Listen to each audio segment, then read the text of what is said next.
Chapter 492. On the street where one or two people would pass by every once in a while, Noah's gaze met with the girl walking towards him, causing the surrounding atmosphere to become heavy all of a sudden. The girl suddenly stopped and stared at Noah's face. She was a very beautiful girl. She looked to be about 13 or 14 years old, and her height was only half of Noah's. She was a standard girl that people would think of as a child.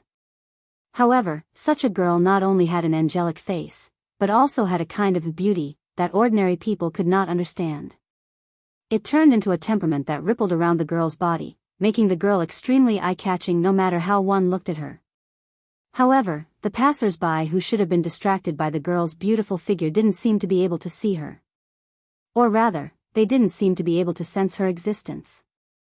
Even when they brushed past her, they continued to walk on their own, their footsteps not pausing for even a moment. It seemed that only Noah was able to discover the girl's existence. Thus, Noah saw the girl's appearance clearly. For example, the silver hair that was not too long or short, as if it had melted into the moonlight. Also, the pair of snake eyes that were as deep as the night, darker than Noah's eyes. That's right. It was the snake eyes. From the girl's eyes, Noah clearly saw that for a moment, the other party's eyes were like the eyes of a snake, and a flash of light in the night like the eyes of an owl. Looking at this incredibly beautiful girl, feeling that his body had entered a state of readiness for battle in an instant, filled with power, and entered a better state than when a human was stimulated by adrenaline, Noah could not help but smile bitterly. Sure enough, I can't stay idle. Why did his body suddenly have such a change? Because Noah met an old enemy. He met the enemy of every God slayer. God. To be more precise, it should be called the God of disobedience. The God of disobedience that appeared on the ground stared at Noah with eyes that seemed to condense the entire night. After a while, a very clear but emotionless voice sounded from her body. To be able to meet an enemy in such a place, this can be considered a karma between you and me, right? God Slayer and God of disobedience. These two existences that surpassed human beings and were enemies of each other originally had an inseparable karma. At least, after becoming a God Slayer, no matter where Noah went, as long as he was still in this world, then he would be like a flower that attracted bees and butterflies, in a strange way that would make others feel inconceivable, wandering on the ground of this world, and meet the God that appeared on the ground of this world. This was fate. Therefore, the girl used the term karma. This concubine has indeed heard that there is an enemy in this land who possesses a demonic sword that can cut through everything. The girl stared at Noah intently, her voice lacking the basic uplift and without the slightest emotion. However, although you also have the aura of a sword, it is not as sharp, and it is mixed with the aura of other forces, and there is even an aura that I hate very much in it. You should not be the king of this world, right? What difference does it make whether I am or not? Noah met the girl's gaze and suddenly smiled. For me, your identity as the God of disobedience is enough, and for you, no matter where I am the God Slayer, I am your enemy. You and I can't let each other have a good time. As long as you know this, is there a need to know anything else? Well said, arrogant people on the ground who see the gods as prey. Between you and me, it is enough to be able to recognize the enemy on the battlefield, and the rest is not important at all. The girl raised her chin, her face was still expressionless, but her pair of dark eyes showed a touch of arrogance and joy. As a goddess in charge of war, I also have a warrior's part in my body. If I can compete with my enemy, even I will feel a little excited. As she said this, the girl's silver hair, which was as soft as moonlight, began to move without wind, and her petite body began to emit traces of fog-like darkness, which actually made the surrounding light slightly dim. Then, play with me, God Slayer. The pitch-black fog that emerged from the girl's body not only had the aura of darkness, but also a power that made Noah's hair stand on end. It was like a poisonous gas, giving Noah a feeling that he would die if he touched it, as if it represented death itself. This girl was definitely not as simple as she looked on the surface. No, it should be said that from the surface, it was absolutely impossible to understand what kind of power this girl had that made people's hair stand on end. However, there was no doubt that this girl's oppressive power, or divine power, was no weaker than Welslana and Meckel, who Noah had killed before. In other words, in terms of level, this girl in front of him was also a god of the highest level. However, for some reason, Noah's sensing ability seemed to capture something strange in the girl's aura. It was like a cake with a piece missing, which was out of place and very incomplete. Have you noticed this concubine's flaw? The girl's dark eyes flashed, as if she had seen through something, and cast her gaze on Noah. To be able to sense that I lack a snake, God Slayer, you are not simple, but even if I am not complete now, I still have the power to compete with my enemy. Not complete? I see. This goddess who came from nowhere did not seem to be in a complete state, so she gave Noah a feeling of incompatibility? In other words, even if this goddess in front of him was a god of the highest level, before she recovered her complete state, her power would definitely not be as strong as Welslana and Meckel at full power, right? With this thought in mind, Noah immediately relaxed a lot. He looked around and found that there were still pedestrians around them. When he saw that they were approaching, he looked at the girl. It's not easy to fight here, let's change a place. There's no need for that. The young girl frowned and looked around. If you feel that the surrounding humans are too much of a hindrance, then let me use my death word spirit to eliminate them all. After saying this, the dark fog on the girl's body suddenly rose and spread to the surroundings. Seeing this, Noah narrowed his eyes and smiled indifferently. I'm sorry, although I don't know what you are planning to do, I said to change a place, so I have to change a place. I don't mean to ask for your permission. As he said this, in the depths of Noah's heart, the outline of the stone plate connected to the 10 avatars suddenly turned and pointed to the image of a phoenix spreading its wings. Fear those with wings. Evil people and strong people, all fear me with wings. My wings will bring you a curse, and evil people will not be able to hit me. As if it came from the distant horizon, the voice turned into an echo, echoing under the night sky. Then, the girl only saw Noah's figure suddenly disappear, and in the next moment, a hand quickly enlarged in front of her eyes. The girl's dark pupils abruptly shrank for no reason. However, it was already too late for him to react. In the girl's eyes, the hand that enlarged in front of her suddenly grabbed her throat and lifted her up. Shortly after, the girl heard the sharp sound of the wind blowing past her ears. That was the sound of Noah, who had entered the state of lightning speed, directly lifting the girl up and leaping up. Like a phantom, his body turned into a flash of light and flew towards the sky. When Noah used the Phoenix avatar, not only could he obtain a speed that surpassed everything, his body would also become abnormally light, and his agility and jumping ability would be greatly improved. If there was someone at the scene, then, he would be able to see that Noah, who had turned into a phantom, flashed past like a stream of light and grabbed the girl's neck. Then, he soared into the sky, like a meteor streaking across the sky, and fell in another direction. It was only 2 or 3 seconds. In the next moment, the girl felt the hand that was choking her neck fiercely throw her to the ground. Bang! A muffled sound resounded through the sky. Chapter 493. Whoosh! With a sharp piercing sound, a petite figure shot down from the sky like an arrow leaving the bow, smashing directly into the ground without any reduction in momentum. Bang! In the muffled sound, the petite girl smashed into the ground, stirring up a burst of thick smoke and scattered gravel, causing the falling gravel to make a burst of pa sound. Bang! However, in the next moment, the smoke and dust that filled the air from the ground was blown away by a burst of dark wind like an explosion, revealing the situation inside. The girl, whose whole body was fluctuating with a deep mist-like darkness, stood in the middle of the dark wind without the slightest injury, but her eyes were slightly hazy as she looked forward. Noah, who had appeared in front of the girl out of nowhere, looked around as if there was no one around and nodded in satisfaction. I thought I wouldn't have a chance to come here again, but I didn't expect that I would use this place as a battlefield for the second time. However, it seems that this place is really suitable. Only then did the young lady react as she surveyed her surroundings. Soon after, she discovered that she was in a terrifyingly huge pit. The giant pit was quite wide, at least more than a kilometer in size. The inside of the giant pit was filled with scattered debris and gravel of various buildings. The ground was slowly cracking like a spider web, as if something was about to drill out from the ground, which made one's hair stand on end. Impressively, it was the giant pit caused by the battle between Noah and Tony. No one will come here again. Even if there is, no one will come to this barren place at night. Noah looked straight at the girl and shrugged. Don't you think it's good to use this place as a battlefield? The girl did not answer Noah's teasing words, but stared at Noah for a while and suddenly said, "Some time ago, I felt that there was an unusually strong curse power in this place. I was originally looking for a snake, but I became interested.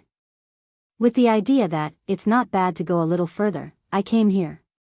That was why Noah had coincidentally met the god of disobedience in Rome, Italy, who had blended into the crowd. Now that I think about it, the only ones who could create this place, other than us gods, are you god slayers. The girl's eyes flashed. King of god slayers, is this temporary battlefield created by your power? Like I said, that kind of thing is not important at all. Noah slowly withdrew his sloppy expression and said calmly, "I'm sorry.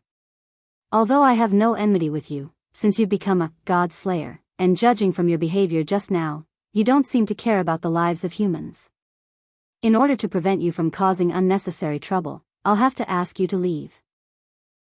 A strong curse power burst out from Noah's body, like a burning flame, rising from Noah's body, causing Noah's coat and clothes to flutter without any wind.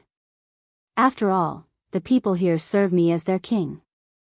As a deal, I've already decided to take care of you, god of disobedience, for them. Seeing Noah's body constantly fluctuating with curse power, the girl finally smiled. Her smile was unusually happy. She looked exactly like Tony. The girl was also happy for the upcoming fierce battle. Amazing power.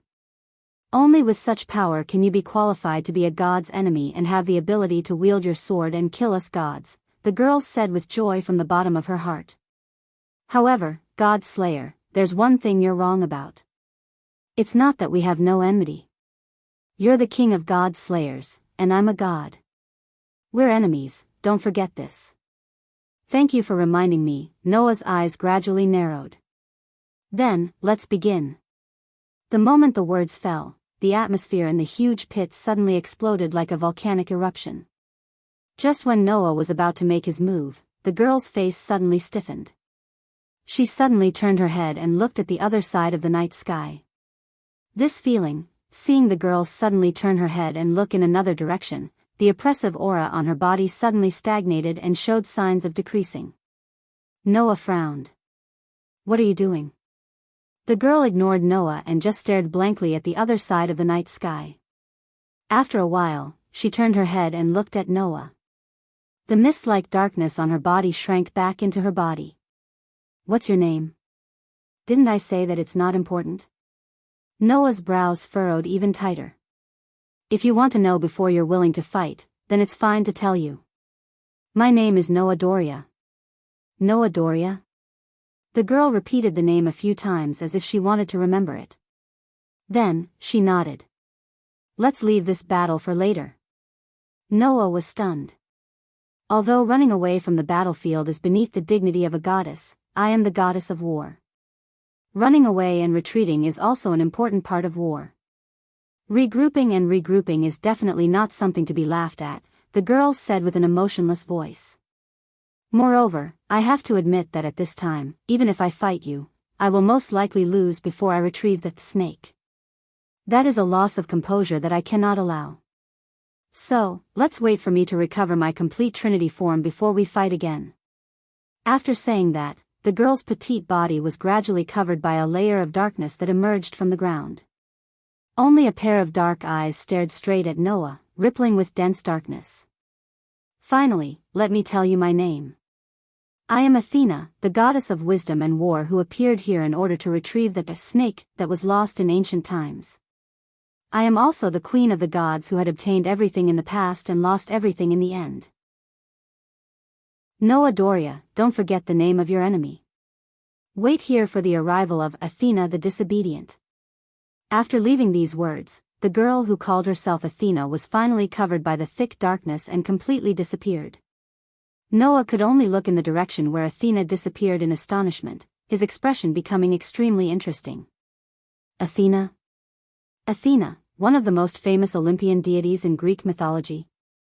The goddess of wisdom and war? Like Pandora, Athena was the most famous goddess that everyone was familiar with. It would not be an exaggeration to say that she was the most famous goddess. Although this goddess who called herself Athena appeared in the form of a small dot like Pandora, the aura of the highest god on her body made Noah believe that this was the case. Moreover, for a god, their name was equivalent to a part of their power. This was because the essence of a god came from mythology, and the most basic factor that formed a myth was naturally their name. Therefore, as long as a god was a god, they would either not report their name, or once they reported their name, they would never report the wrong name. This was certain. But if the other party was really Athena, then it would be troublesome. One must know that Athena was not only the most famous goddess of wisdom in Greek mythology, but also the goddess of war who ruled over war. Her father was the king of the gods in Greek mythology, Zeus. Her mother was the primitive goddess of wisdom, Metis. No matter which one, they were extremely famous gods. Do I have to meet such a famous god every time?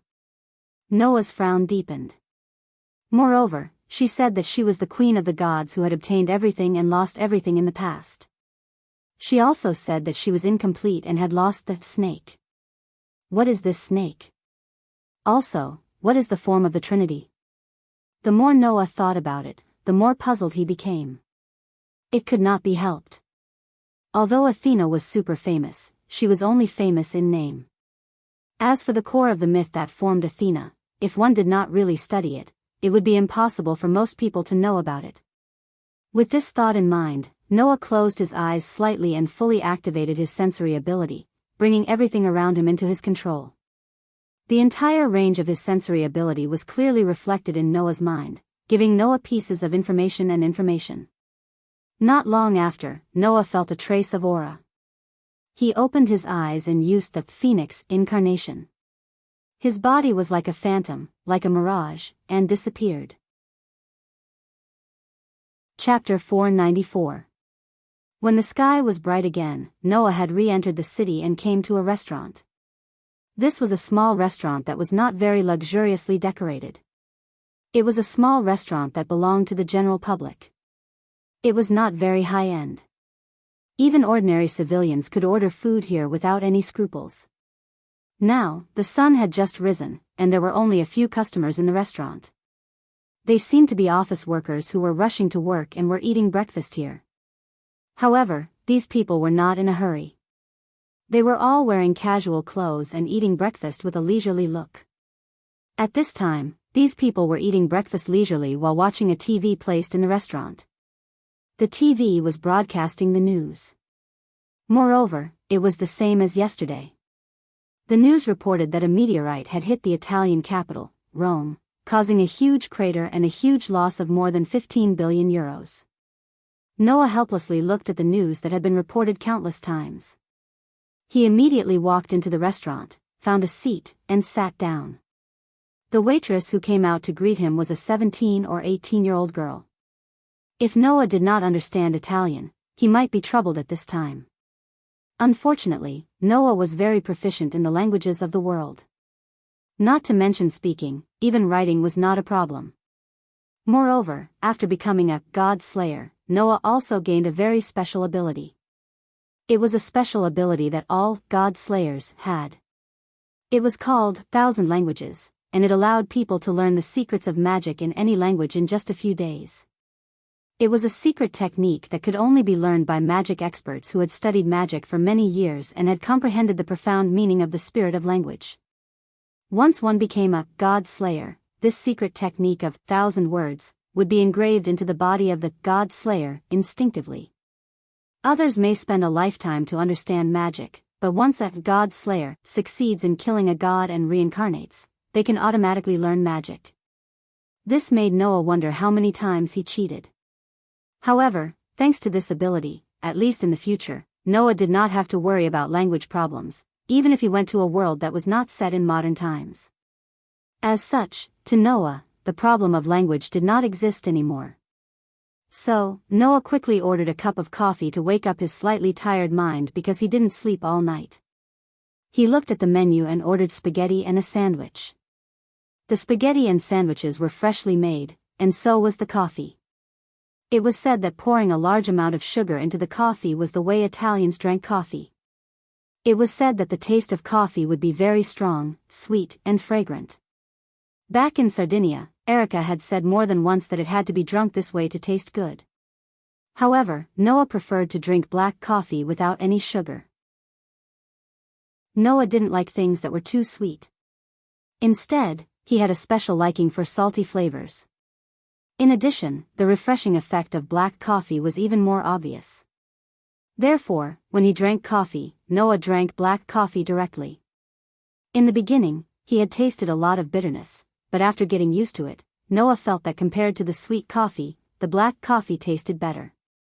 In fact, this was also because of Qing Zi's influence. In the world of Night of the Magicians, when they were still living in the manor house, although Yu Zhu would make black tea for them every day, and Qing Zi also liked to drink black tea very much, whenever there was an important magician job that needed to be done, Qing Zi would drink black coffee. During that time, Noah was still learning rune magic in Yu Zhu's manor house. Qing Zi, who had to check the barrier at night, said that Yu Zhu didn't like to drink black coffee, so she forced Noah to drink black coffee with her. It was during that time that Noah gradually got used to the taste of black coffee. He was poisoned by Qing Zi. By the way, Qing Zi herself didn't like to drink black coffee. She only drank black coffee to work more efficiently at night. She forced Noah to drink with her, most likely because Qing Zi wanted to mess with Noah. In the end, Qing Zi didn't expect that in the end, Noah actually got used to the black coffee and even drank it with relish. Yu Zhu, who happened to see this scene, was surprised that Noah was much more mature than Qing Zi, which made Qing Zi's face as dark as the bottom of a pot. However, men who knew how to drink black coffee were more mature and steady men, and Qing Zi admitted this point honestly. Of course, Qing Zi wasn't the kind of person who would give up easily. Qing Zi, who couldn't use black coffee to mess with Noah, somehow found out that Noah didn't like to eat sweet things. After that, she bought all kinds of desserts in disguise and forced Noah to eat with her, which really made Noah work hard for a period of time. After that, one day, Noah heard a scream from Qing Zi's room that resounded throughout the manor house. After that, Noah found out that because Qing Zi had been eating all kinds of desserts in disguise, she seemed to have gained a lot of weight because of the excessive calorie intake. Therefore, people like Qing Zi were the type of people who harmed others would eventually harm themselves. Noah couldn't help but chuckle at the thought of the past. He finished the black coffee in his hand, and after ordering another cup, he began to ponder while munching on his sandwich. Following Athena's scent, Noah came to this place. However, he didn't know if it was because the sun had risen, but the dark scent on Athena's body that he had been able to sense suddenly disappeared, which made Noah unable to continue tracking her. However, Noah was certain that Athena was in this city. There was no mistake about it. If he wanted to find Athena, it would be a real game of hide and seek. At least I know that the goddess is nearby. That's good enough, Noah muttered to himself. Moreover, since she's the god of disobedience, she will cause trouble sooner or later.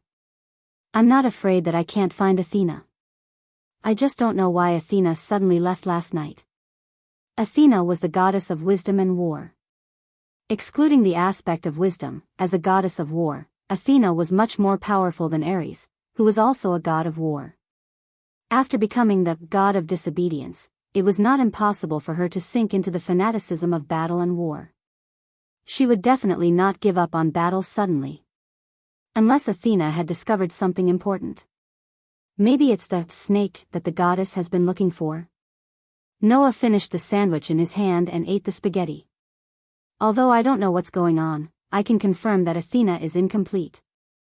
Unless I find that so-called snake, even if Athena is the highest god, it shouldn't be difficult to defeat her.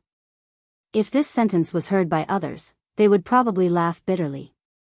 For humans, there was no way to defeat a god. Even the weakest god could only be sealed and not killed. As the highest goddess, even if Athena lost a part of her power, she still couldn't be weak. Even the god slayer couldn't defeat her. Noah said that it wouldn't be difficult for Athena to defeat the god slayer, which didn't sound like a god slayer who was born less than 10 days ago. But Noah's physique was so foul.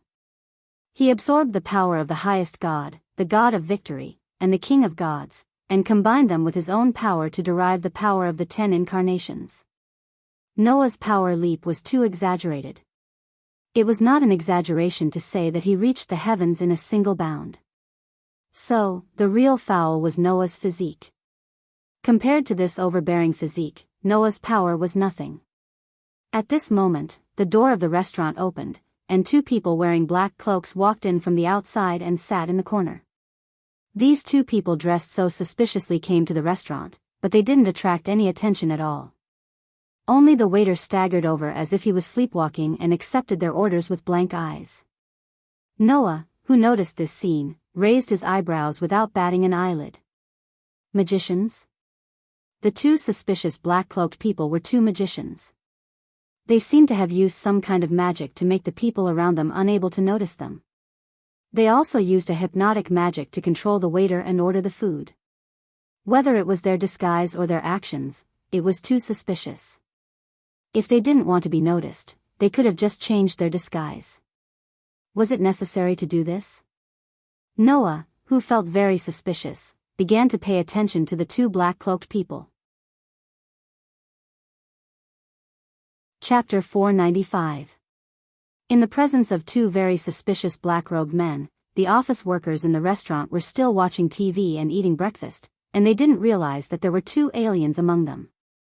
The 2 aliens seemed to have said something to the waiter with blank eyes, and then the waiter staggered away again, probably in this state to prepare food for the 2 black-robed men. Then, the 2 black-robed men talked to each other as if there was no one else around. The people from the headquarters should be almost here, right? If they rushed here overnight, they should be here soon. In this case, we can finally excavate the ruins. I don't know what's in the ruins, but there's a huge curse power gradually condensing in it, that's for sure. Such a huge curse power, maybe it can lead to the appearance of the god of disobedience. If that's the case, then this time the harvest is big. With the power of the god of disobedience, we must teach those formal magic societies a lesson.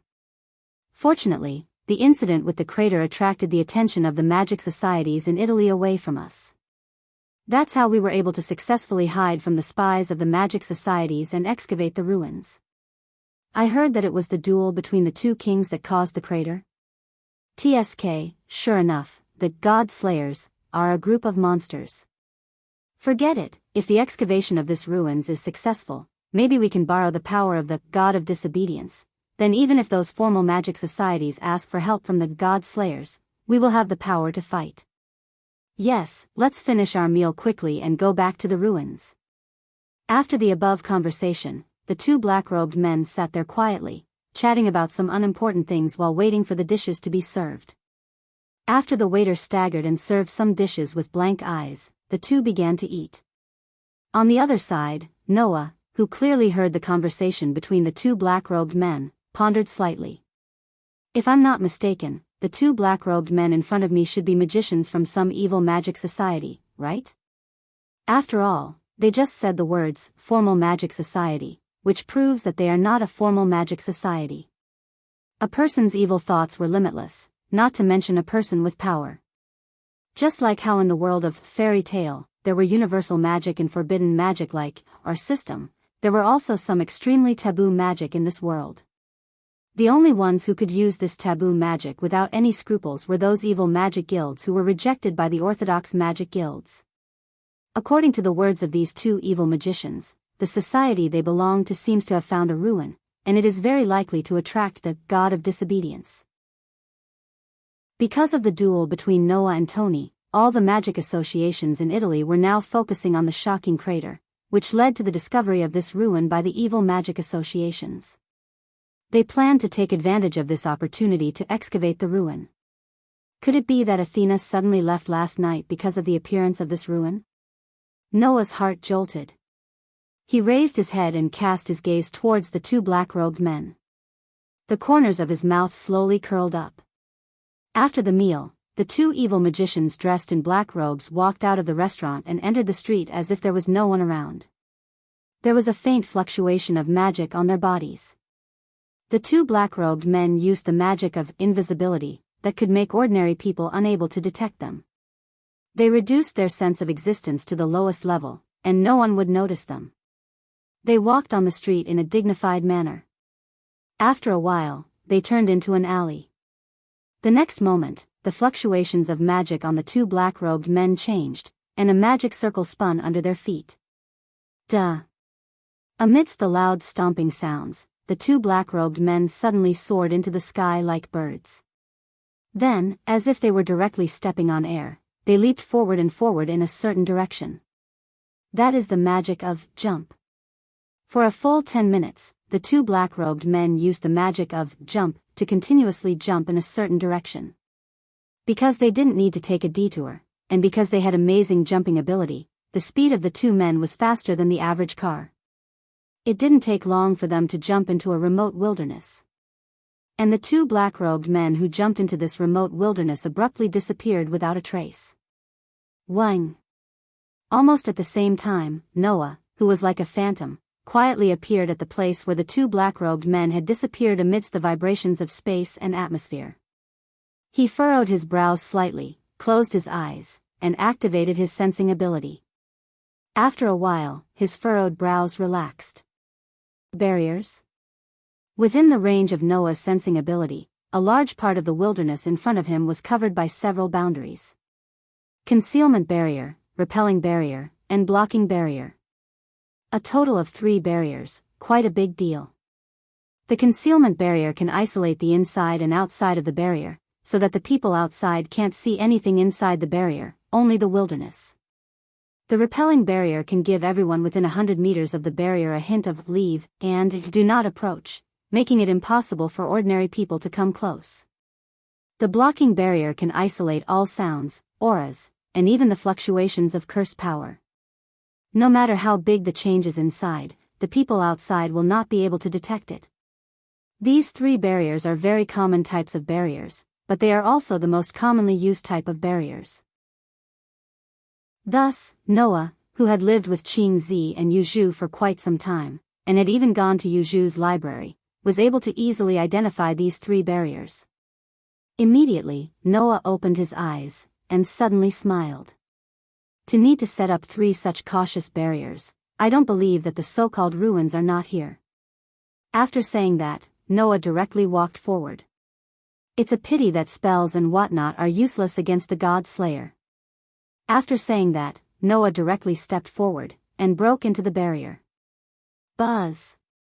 In the next moment, the barrier that was touched by Noah suddenly shook. It was like the surface of water that was rippling, but also like boiling water. It kept fluctuating. Under the direct impact of the God Slayer's body, which has the ability to resist curse power, the 3 large barriers were disturbed without any suspense. Bang! Then, in a muffled sound, the 3 barriers broke at the same time.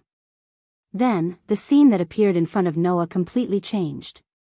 First of all, the boundless wilderness disappeared and turned into a rocky land. In the middle of the rocky land, there was a passage that led to the underground. At the end of the passage, there was a huge stone door that had been opened. In this rocky area, a large group of magicians in black robes were doing all sorts of work. Some were using magic to excavate the surrounding land, some were transporting rocks and soil, some were conducting research on the massive stone gate, and some were even going in and out of the gate.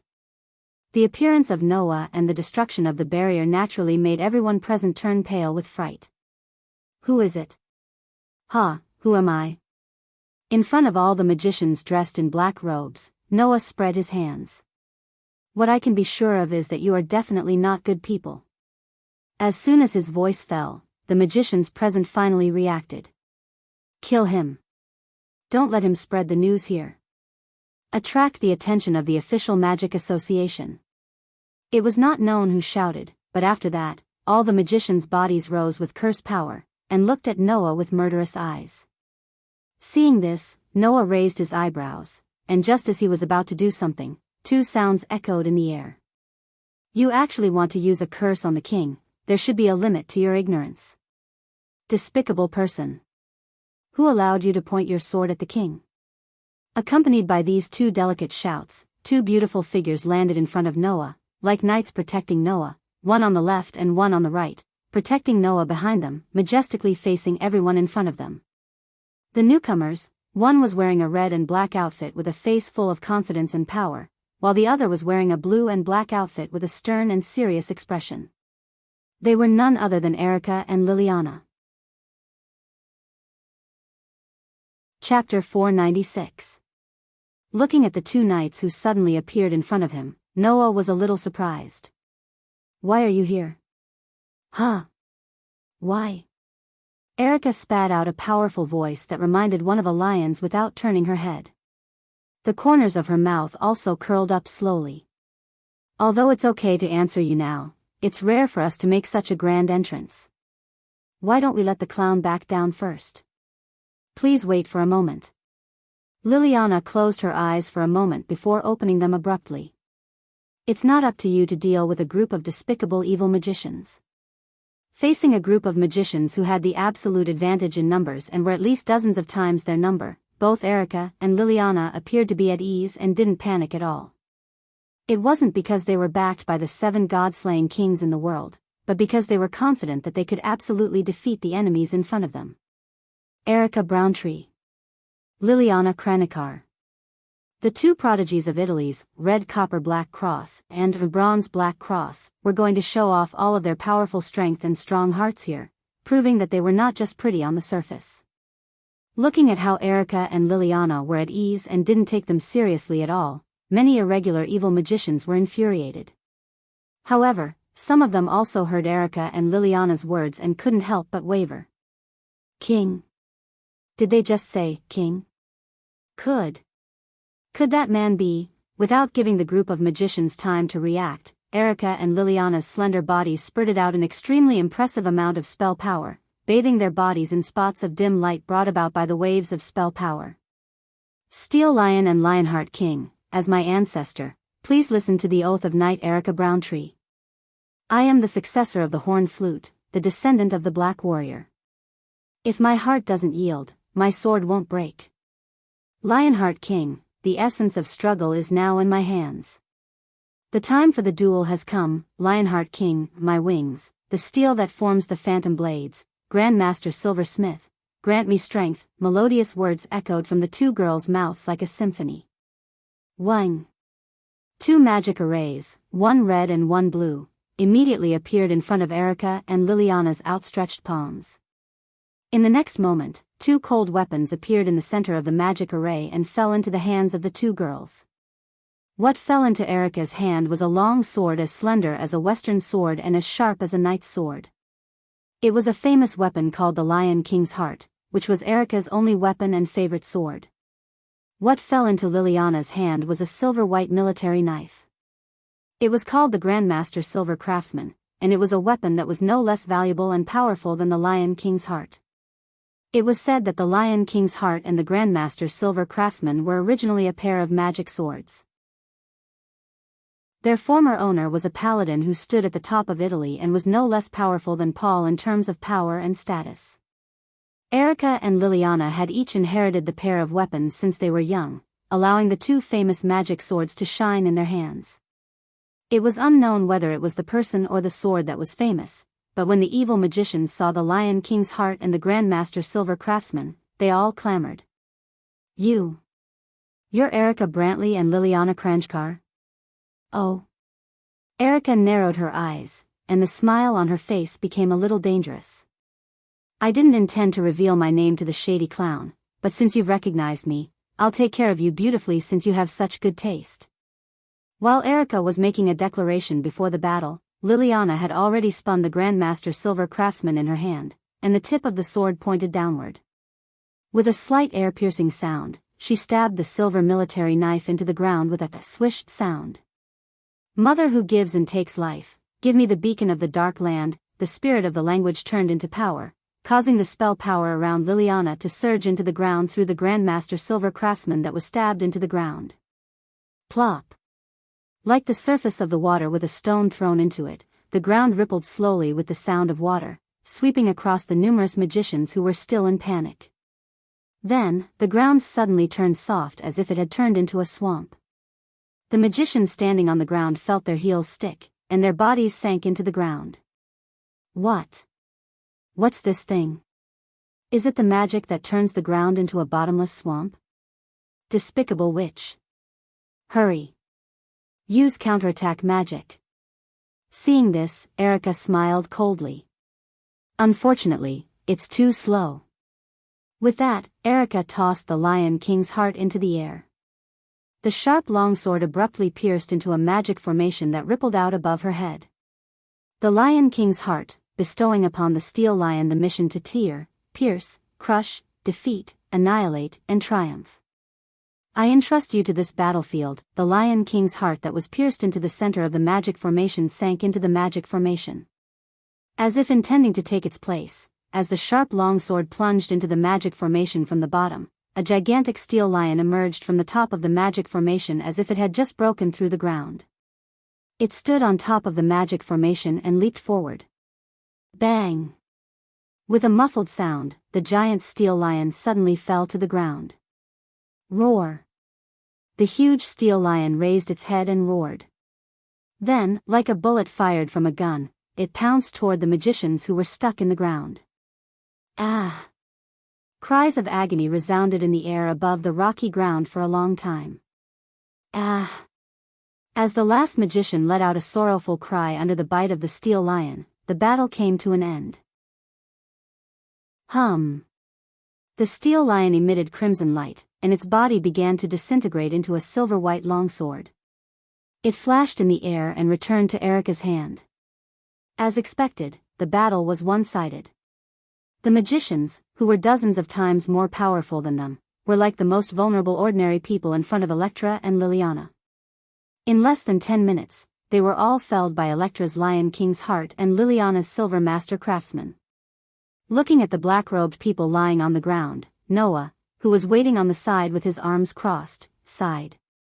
Then, he narrowed his eyes and looked grumpily at Erica and Liliana who were walking toward him. Now, can you tell me why you're here? Huh?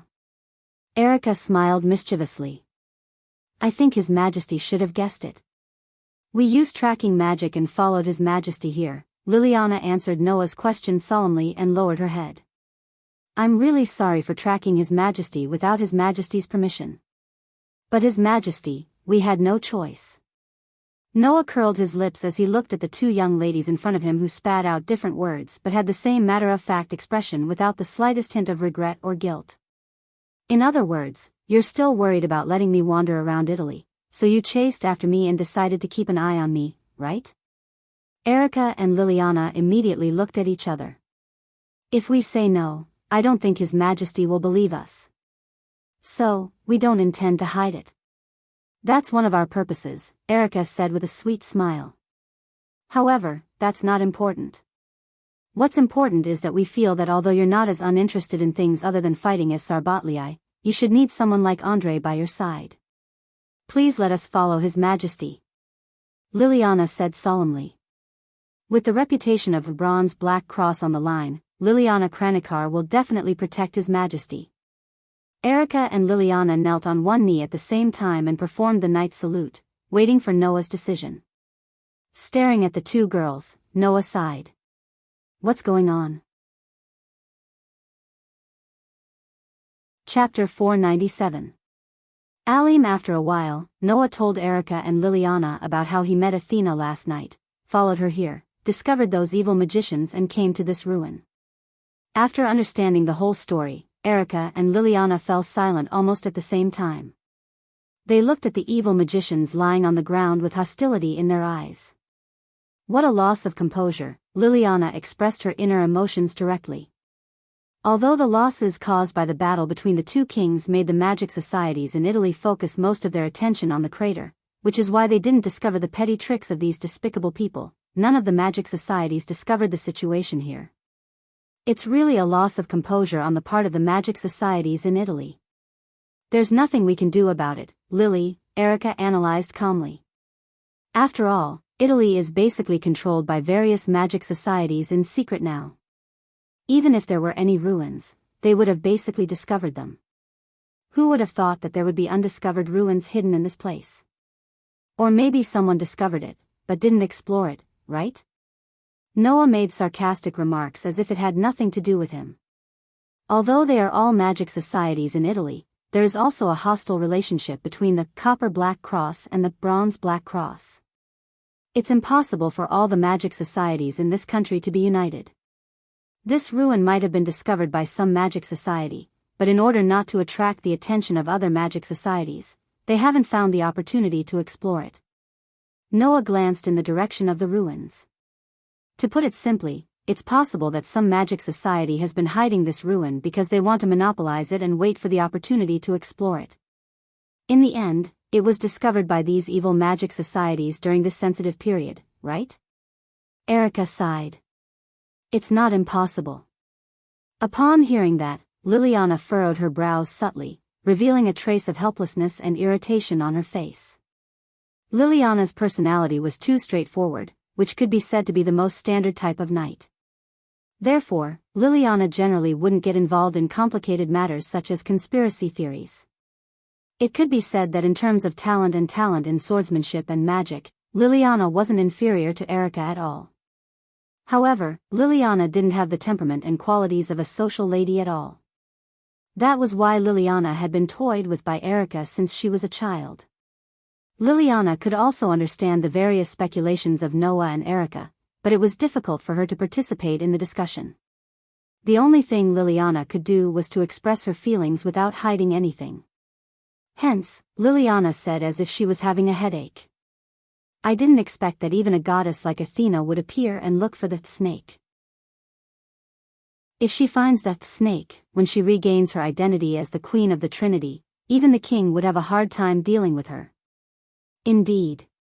Erica also furrowed her brows cutely. It's fine if it's an ordinary Athena, but this Athena actually has the possibility of recovering her identity as the Trinity. That's really a terrible divine spark. Once Athena retrieves the snake, it will be really troublesome. Hearing Erica and Liliana's words that came from the bottom of their hearts, Noah was stunned for a moment before he came to his senses. Wait, do you know what Athena meant by the snake and the Trinity? Erica and Liliana nodded heavily at the same time. That goddess is really too famous, but unfortunately, the Athena you know is slightly different from this Athena, Erica said to Noah. Your Majesty, do you think that this Athena is the goddess of wisdom and war in Greek mythology? Huh? Noah was taken aback. Isn't she? Yes. But not all of them. Liliana replied. Your Majesty, you said that this Athena claims to be a queen who once had everything and then lost everything, and a goddess of the Trinity. Then, the Athena in Greek mythology is just a part of this manifested goddess. Athena, Métis, and Medusa. Erica directly revealed the true identity of the goddess that Noah encountered by chance. The Trinity means that this Athena has 3 divine sparks, which are not inferior to the highest gods at the level of the King of Gods and the King of Gods at all. Snake. That was the essence of Athena. Athena had always been a goddess closely related to snakes. And when snakes were mentioned, the first thing that came to mind was Medusa, who was also closely related to Athena. Athena and Medusa were originally the same goddess. That was before the myth of Athena and Medusa spread to Greece and became the myth of Athena and Medusa in Greek mythology. Tracing back to the origin, in fact, Athena was the monster of snakes. No, it should be said that she was the goddess of snakes. Not only that, in Greek mythology, Métis, the goddess of wisdom who was Athena's mother, was also originally Athena. Athena was originally not a goddess of Greek origin, but a goddess of the earth who was born in North Africa and worshipped by the entire Mediterranean Sea. At that time, Athena had many other names and images. Métis, Medusa, Nat, Yanata, Ashrat, and other such mythical beings were originally clones of the original Athena, which could be said to be Athena's sisters. Athena was not only the goddess of the earth, but also the god of darkness who ruled the underworld and the goddess of wisdom who controlled the wisdom of the heavens. Because Athena was always accompanied by these three attributes, she became the goddess of the Trinity. These were the characteristics of Athena. And as the characteristics of the god of war, they were only added to Athena's divine sparks with the changes of time. The god of Hades who managed death and the greatest disaster, which was related to war, became the god of war, which was very reasonable. Then, the key to the birth of the Trinity of Athena was the snake. Although the cow, sheep, pig, and other creatures were also used to symbolize the harvest of the earth, in fact, Athena's essence was the snake. This was the most ancient goddess of the earth, which was also the key to the mother of the earth. Life would go through the stages of birth, growth, maturity, aging and death. The grains of the earth would also go through the 4 stages of growth in spring, lush in summer, bear fruit in autumn and wither in winter. Therefore, the snake was the true ancient symbol of the mother of the earth. After several molts, the snake would go through a cycle of hibernation and awakening. It was a creature that symbolized the cycle of death and rebirth, as well as the migration of seasons. Compared to the cow, which symbolized harvest and love, the snake, which symbolized both the grace of life and the death of calamity, was the true goddess of the earth. Therefore, Athena was the goddess of the earth, and also the goddess of the snake. And for the ancient people, a strange and mysterious creature like the snake was very rare. It would constantly molt and shed its outer shell, and in the winter, it would hibernate for a long time. Then, as if it was resurrected from the dead, it would wake up in the spring and easily cross the gap between winter and spring. This was called immortality. Therefore, Athena was also the immortal god of the underworld. She was the god of nature and the underworld who brought death. This was why Athena was the goddess of the earth and the god of the underworld at the same time. Moreover, the underworld imagined by the ancient people basically existed in the dark underground. It was a winter world shrouded in darkness. Therefore, the time dominated by darkness, namely night, was probably also a part of the underworld. Therefore, Athena was also the goddess of darkness. As the goddess of the earth who brought grace, Athena was the goddess of darkness who controlled the underworld and the goddess of wisdom who controlled wisdom. The 3 types of divinity gave Athena a supreme status. This made Athena have the characteristics of a bird, in addition to the essence of a snake. Bird? Noah was stunned. Why are you talking about a bird again? Erica and Liliana nodded to each other and revealed the true identity of the supreme goddess, the Trinity of Athena. Chapter 498. In addition to the word snake, Athena also had a deep relationship with the word bird. Medusa, the goddess of snakes with evil eyes, was the best evidence to prove the close relationship between Athena and birds. The 3 Gorgon sisters, including Medusa, not only had snake hair, they were also said to have golden wings on their backs. The second of the 3 Medusa sisters, Euryale, meant the one who flies far away, while the youngest sister, Medusa, was the winged Pegasus mother. In the Mediterranean region, there was an ancient portrait of Medusa. In this portrait, Medusa was holding a snake with both hands and had a bird on her head, which clearly showed the close relationship between snakes and birds. However, what really connected Athena and birds was her identity as the goddess of the earth and the underworld. A long time ago, the ancestors of humans believed that birds had the magical power to fly between the other world and the modern world. Moreover, the souls of the dead would turn into birds and fly into the sky, or be guided by birds into the underworld.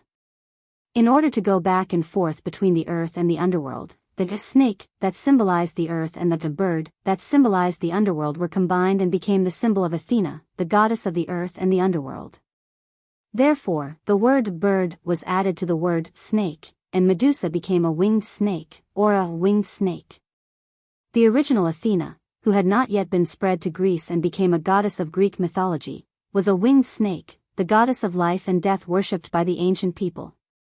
She ruled over the earth and the underworld, and controlled the wisdom of the heavens. There was no doubt that this Athena was the highest existence among the gods. This was not a random divinity, but the true form of Athena before it was spread to Greece. After all, at that time, society was still dominated by women, and it was not surprising that the goddess of mythology was a queen. Therefore, Athena was the goddess of the gods at that time, the queen of the gods with the highest authority. This was the true Athena, the highest existence among the gods. However, the society of women's supremacy soon ended, and men began to replace women, becoming the real masters of society. Under such circumstances, myths began to be falsified. The goddesses, led by Athena, were chased down from the highest throne, and the male gods with military power began to rebel. The myth of a female-dominated society was wantonly changed by the men who ended the female-dominated society. The era of the queen came to an end, and the era of the king began. The supreme deity changed from the matriarchal Earth Mother to the strict Father God. Thus, starting from Zeus, the king of gods was born. As a result, Athena's identity as the queen of the divine realm who ruled over the Mediterranean Sea became a downtrodden and obedient queen. Under the situation where myths were altered by men, the oldest Athena and her clones fell and became the wife, sister, or daughter of the king of gods, losing their past glory. Not only did Athena become Zeus's daughter, but Metis was also humiliated by Zeus and his intelligence was taken away. Medusa even degenerated into a monster. Not only that, but Hera and Aphrodite in Greek mythology were also the same as Athena, the Mother Earth whose myths had been tampered with. They had the same origin as Athena, and they were both goddesses of life and death. The defeated Mother Earth turned into a winged serpent, which was also mentioned in the myths. Dragon. The evil dragon that appeared in countless myths and legends and was defeated by the heroes and gods was the Mother Earth's demeaning appearance after her myth was tampered with and defeated. It wasn't because they were evil monsters that they were defeated. Instead, it was because the victors wanted to fabricate their own legitimacy and smear the losers as evil monsters. Then, they spread the story of how they destroyed the monsters and established such a myth. Because of this, the winged serpent, which was also a dragon, turned into a monster in the myths, and the divinity of the Mother Earth was also denied. The Athena in Greek mythology was one of the queens of the gods and the divine realm after her myths had been tampered with. Metis, who was reduced to Zeus's wife, was also a part of the queen who ruled over the Mediterranean Sea. Liliana finally said. And the essence of this great queen of the gods, Medusa, who represented the snake, was tampered with to become the banshee that Athena sent the heroes to kill. Perhaps it was because of this conflict that the Athena who appeared lost the essence of the snake? In other words, once Athena finds that snake that she lost, the goddess will be restored to the queen of the gods who once ruled over the Mediterranean Sea and the divine realm, the highest goddess of the Trinity. Erica concluded. Once she regains her true identity as the queen, Athena will undoubtedly be the highest goddess, definitely not below Velislana and Mekhl. Hearing all this, Noah was suddenly enlightened. No wonder Athena said that she was the queen who once had everything and then lost everything. In this way, Athena was not as simple as the goddess of wisdom and war in Greek mythology, but the queen of the earth, darkness, and wisdom of the divine realm. Thinking about it carefully, the darkness that filled Athena's body with the aura of death last night was the best evidence to prove that Athena was the goddess of darkness in charge of the underworld. At that time, Athena had lost her most essential, snake, and her identity as the goddess of the earth was taken away. She could only exercise the authority of the goddess of darkness and wisdom. Presumably, compared to when she was in her complete state, her power should be much weaker. That was why Noah felt that Athena at that time was not difficult to deal with at all. However, if Athena were to take back the snake, it would be a different story. At that time, Athena would no longer be the goddess of wisdom and war, but the queen of the divine realm. At this moment, Noah felt that one of the patterns in his heart that connected the 10 avatars suddenly lit up for no reason, as if it had turned into a dried-up lake that had been injected with a large amount of water, causing a part of Noah's power to become active. Noah raised one of his hands. That hand was shining with a golden radiance, illuminating the surrounding space resplendently. That is? Erica and Liliana also saw this scene clearly and were stunned on the spot. Noah, on the other hand, seemed to understand something. He raised his eyebrows and the corners of his mouth rose. It seems that even if the queen really retrieves the snake, my sword will be able to cut the snake in half. Hearing this, Erica and Liliana seemed to have thought of something, and their expressions suddenly brightened. You've got a good weapon, haven't you? Erica put on a gorgeous smile again. As expected of the king who can defeat the two highest level gods at the same time. If you can even get that sword, then you may become the most suitable king to deal with the disobedient god, and even the strongest king who won't be any weaker than the other god slayers in the future. If that's the case, we'll have a better chance of defeating Athena. Liliana's mood also became a little excited, but then it became a little strange. However, in less than 10 days, he was able to fight with two of the highest level gods, fight with the King of Swords of Italy, and now meet the former queen of the divine realm. This time, it seems that there will be a lot of disputes around the king. That's why you need me, Erica glanced at Noah and said with a faint smile. After all, if there are too many disputes, the king won't have time to care about worldly affairs, right? Noah rolled his eyes. Wait, Erica. Liliana frowned. Have you forgotten about my existence? Lily is not suitable to be the king's butler, Erica said bluntly. Compared to a butler, Lily is more suitable to be a simple knight, isn't it? Liliana was speechless. Liliana, who was too straightforward, was indeed not suitable to deal with complicated affairs like Andre. It doesn't matter what you do. For me, it's just that I lack an attendant to lead the way and deal with affairs. Noah sighed again and then turned his eyes to the entrance of the ruins. Let's go in and take a look. Maybe that snake that Athena is looking for is inside. Both Electra and Liliana nodded. Chapter 499. They were in an extremely humid underground ruin.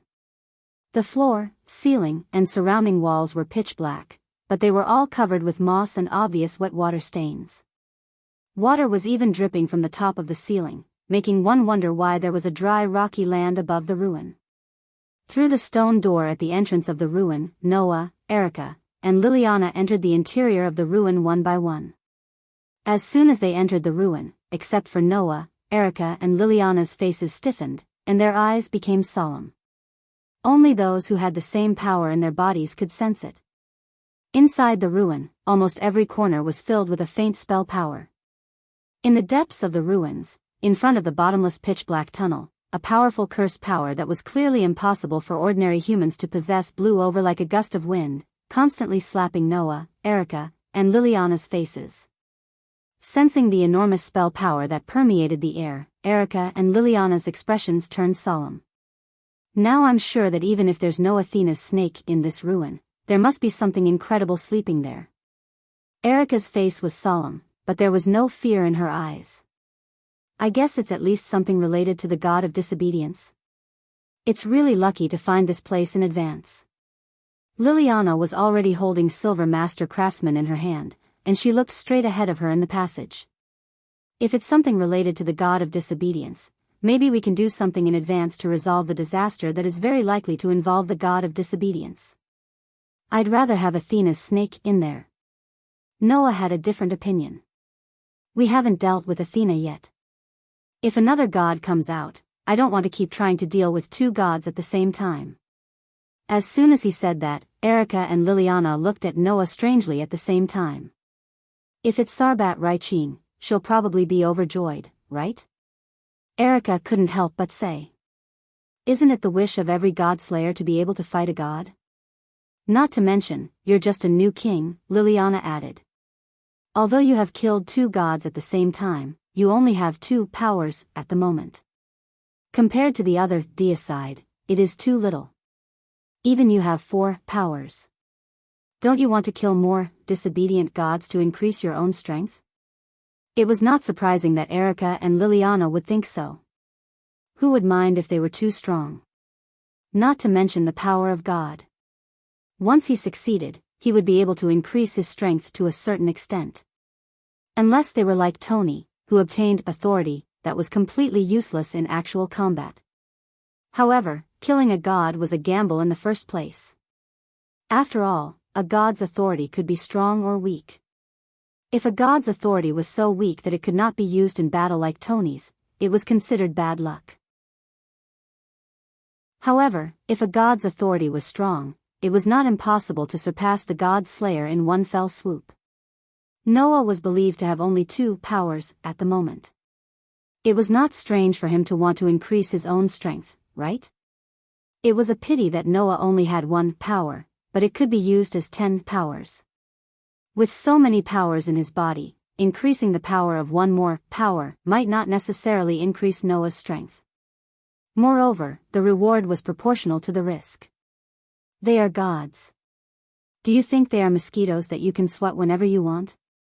Noah replied impatiently. It's good to be able to increase my strength, but I have to be alive to use it. Instead of fighting 2 gods at the same time and not knowing when I will be killed, I prefer to fight steadily and surely. Even if I want to fight, 1 is enough.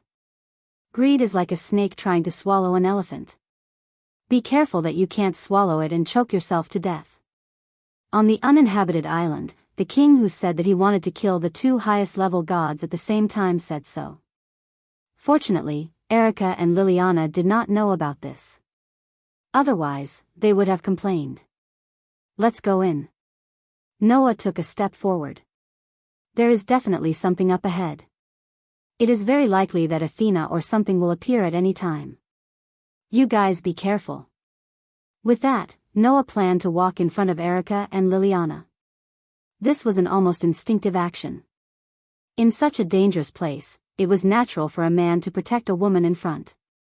However, Erica and Liliana reached out their hands with great tacit understanding and each grabbed one of Noah's arms. At times like this, it is a knight's duty to walk in front and explore the way, Liliana said to Noah with a serious expression as usual. As a king, you can't use yourself to explore the way.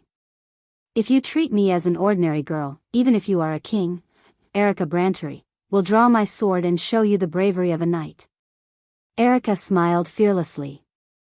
A king's duty is to deal with gods. Leave the rest to me and Lily. With that, Erica and Liliana protected the stunned Noah behind them. They stood side by side and looked ahead. Lily, it seems like we haven't gone on a crusade together like today for a long time. Erica had a confident smile on her face. It just so happens that the king that the knights need to protect is also here. Why don't we see who is braver? To be honest, I don't encourage personal strife at times like this, Liliana said without turning her head. However, you are the only one I will not lose to. The 2 girls, who were known as prodigies, looked at each other with intense sparks in their eyes. Then, they held their beloved swords and stepped forward at the same time. Moreover, it was as if they were in a race. They dashed forward abruptly as if they were not allowed to fall behind. Only then did Noah react. Seeing Erica and Liliana disappear at the end of the passage, his outstretched hand hung in the air and he was speechless for a long time. In the end, Noah squeezed out a sentence in a speechless manner. What happened to the protection? Noah, who chased after them half leisurely and half helplessly, soon discovered Erica and Liliana who had stopped. Hey, you! Noah called out instinctively, but the scene that appeared in front of him made his voice come to an abrupt halt and his footsteps came to a halt.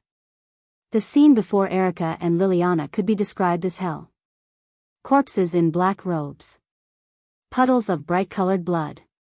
Small pits that popped out from the ground. There were also black snakes that crawled out of the pits, wrapped around the black-robed figures, and tore them apart crazily.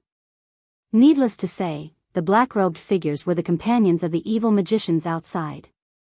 These magicians also held various tools in their hands, such as ordinary shovels and some unknown magic tools.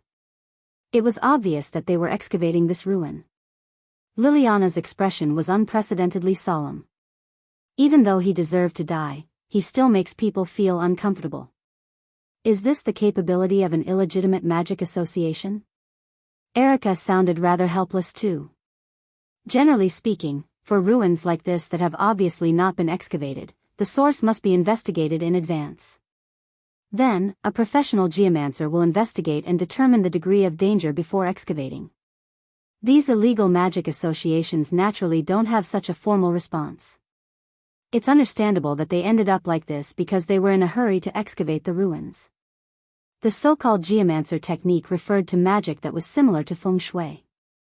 It was a ritualistic magic that allowed one to see the geomancer and spiritual energy of the land and manipulate them to bring benefits to oneself.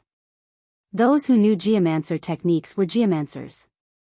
If a geomancer were to investigate the ruins, they would be able to see the geomancer and spiritual energy inside the ruins and detect all the dangers, thus preventing the loss of personnel and slowing down the progress.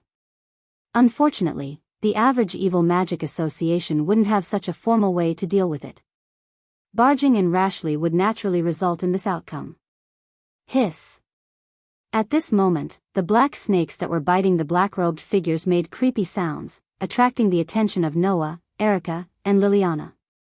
Then, the three of them realized that all the black snakes were aiming their glowing green eyes at them. Chapter 500. Hiss. Black snakes that weren't too huge lifted their heads from the corpses of the black-robed people lying on the ground. Their small heads were aimed at Noah, Erica, and Liliana, and they flicked their forked tongues and let out chilling hisses. Rustle. Then, sounds of friction against the ground could be heard. Upon a closer look, the black snakes were emerging from the small pits on the ground. Together with the black snakes coiling around the corpses of the black-robed people, they crawled towards Noah, Erica, and Liliana like ants swarming out of an ant nest. Erica and Liliana tensed up. They raised Lion King's heart and silver master craftsman at the same time and aimed at the group of black snakes crawling towards them. Faint traces of spell power were attached to the swords. Noah, who was standing behind Erica and Liliana, stared at the black snakes crawling towards them.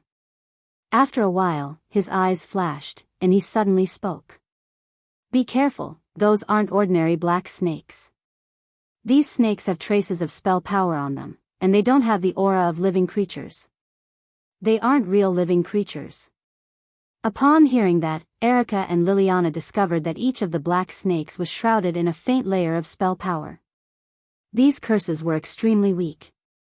Even if they were used to cast the lowest level of magic, there would be a problem of insufficient quantity. However, if all of the black snakes had curse power, then the total amount of curse power would be extremely impressive. "Lily!" Erica immediately shouted. "I know." Liliana responded almost at the same time. She raised the saber in her hand and placed it vertically in front of her. A large amount of spell power gushed out of her body. "The essence of fantasy, the steel that plays beautiful melodies, please give me invisible wings." Liliana condensed all the curse power in her body onto the Grandmaster Silver Craftsman.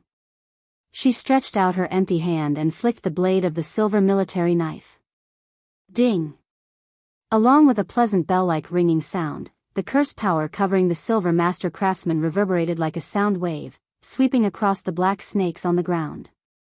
The black snakes crawling towards Noah and the other two suddenly froze in place as if they had been petrified, unable to move at all. The magic sword, Silver Grandmaster Craftsman, was a steel that could play beautiful music. It could play all kinds of magic tunes and use them as secondary weapons. They had the effect of disturbing the listener's heart, weakening spell power, robbing physical strength, and so on. The effects varied according to the different magic tunes. Just now, Liliana had played a demonic tune that could weaken the spell power and steal the physical strength of the black snakes on the ground, depriving them of the faint spell power and even their physical strength, rendering them unable to move. Erica's Silver Master Craftsman.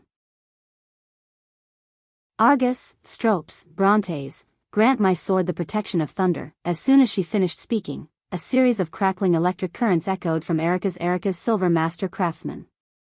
A burst of intense electric current lit up the entire dark underground. "Go!" Erica threw the Erica's Silver Master Craftsman with lightning flashing on the sword like a spear. Like a bolt of lightning breaking through the air, the Erica's Silver Master Craftsman shot out and landed in the middle of a dense group of black snakes. Beep, beep, beep. The lightning that was originally surrounding the Lion King's heart was like boiling water. It began to boil, and through the body of the sword that was inserted into the ground, it suddenly spread out in all directions like a spider web, crazily crossing each other on the ground. Paw, paw, paw, paw. In the next moment, the black snakes that were hit by the violent electric current shrank their bodies, and they all exploded in a series of muffled crisp sounds, turning into small pieces of gravel that fell to the ground and mixed into the soil. Before long, all the black snakes were wiped out. Seeing this, Erica and Liliana didn't relax. Instead, their expressions became more solemn. After the black serpents were eliminated, the curse power that was originally covering the black serpents and weakened by Liliana's demonic tune actually spread into the air and gathered there, forming a huge lump of curse power. Rumble, immediately, the ground began to shake slightly. At the same time, an ominous premonition rose in Erica and Liliana's hearts. No.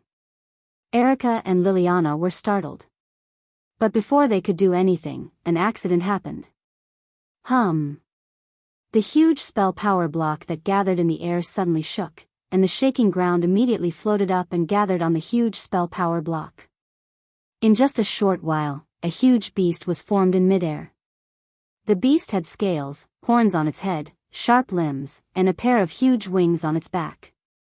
Its pupils were like those of a snake, emitting a cold and fierce ruthlessness. Not to mention Erica and Liliana, even Noah recognized the true form of this beast. It was a dragon. Perhaps it should be said that it was the symbol of the Mother Earth, a winged serpent. Roar. The dragon's roar shook the air, carrying a violent force that seemed to penetrate the space. It spread in all directions and even turned into wind waves that blew toward Erica and Liliana. That's... Erica and Liliana couldn't help but tremble. A divine beast. The tamed beasts of the gods, or the demon beasts, demonic beasts, and holy beasts that only existed in myths and legends, were divine beasts. They had tremendous power. Once they appeared on the ground, except for the god-slayers or the god of disobedience, only the holy knights, who stood at the peak of human beings, had the power to fight them. Unfortunately, although Erica and Liliana had amazing talents, they couldn't rival the holy knights, who stood at the peak of human beings, when they were still underage. It was already impressive for them to reach the rank of Grand Knight. However, if it was only a Grand Knight, then it would be a little difficult for the two of them to deal with a mythological beast. Roar.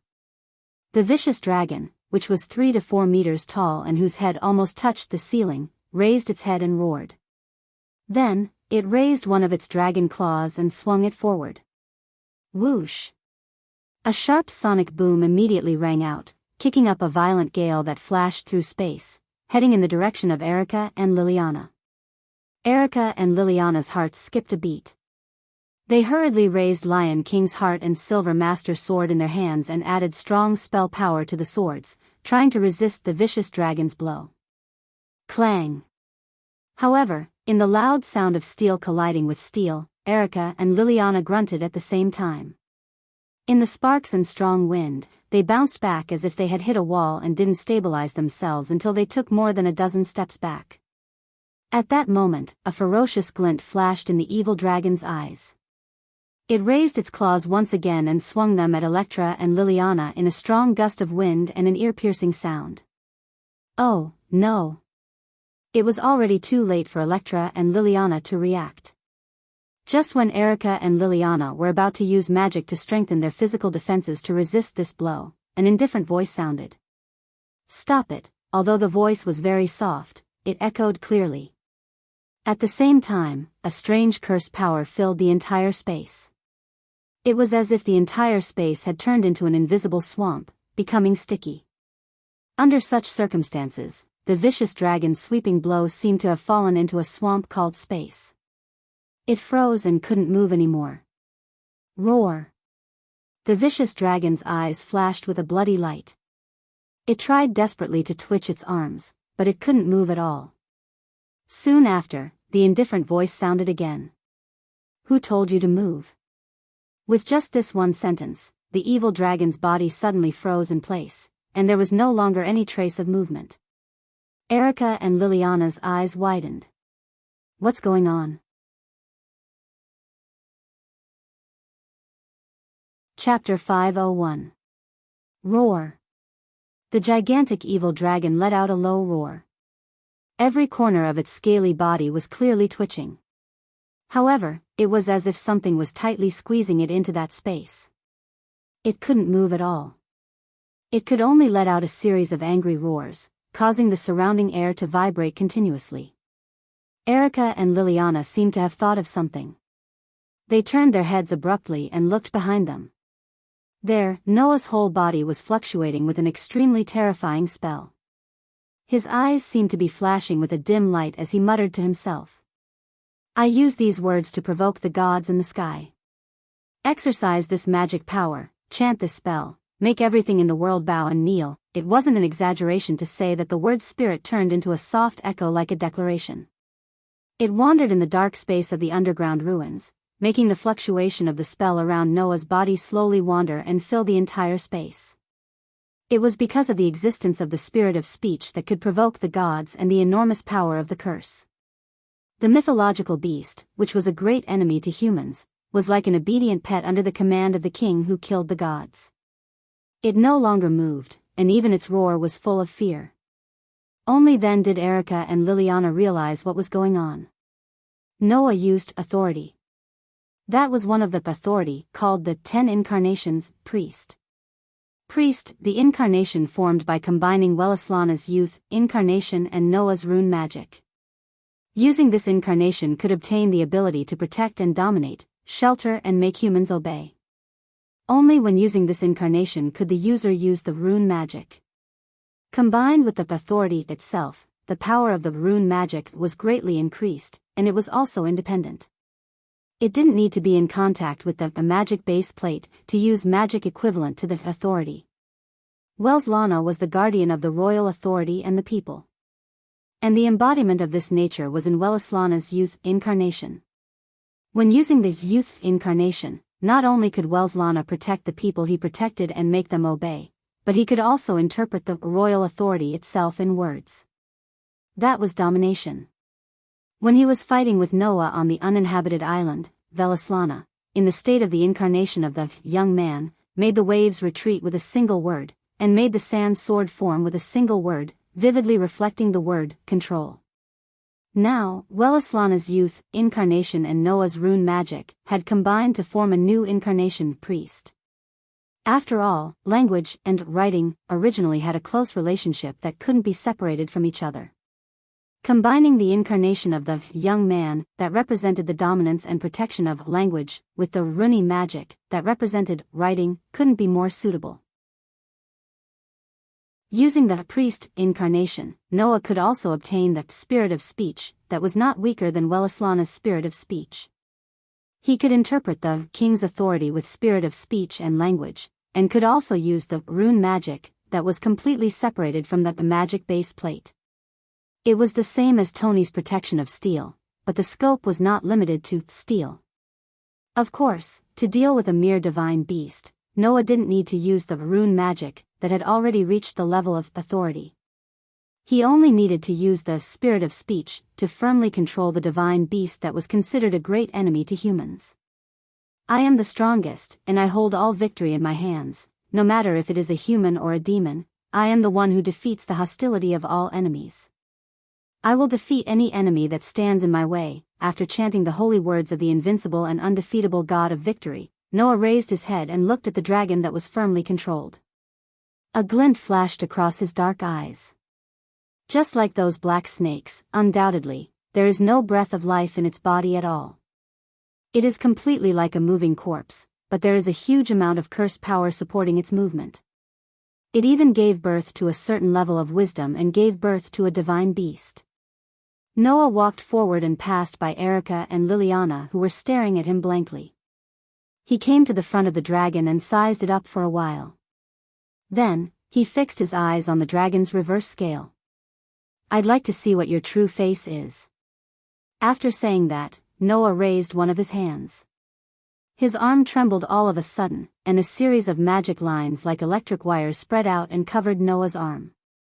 Using the enhance magic to strengthen his arm strength, Noah raised his hand over his shoulder and pulled it back.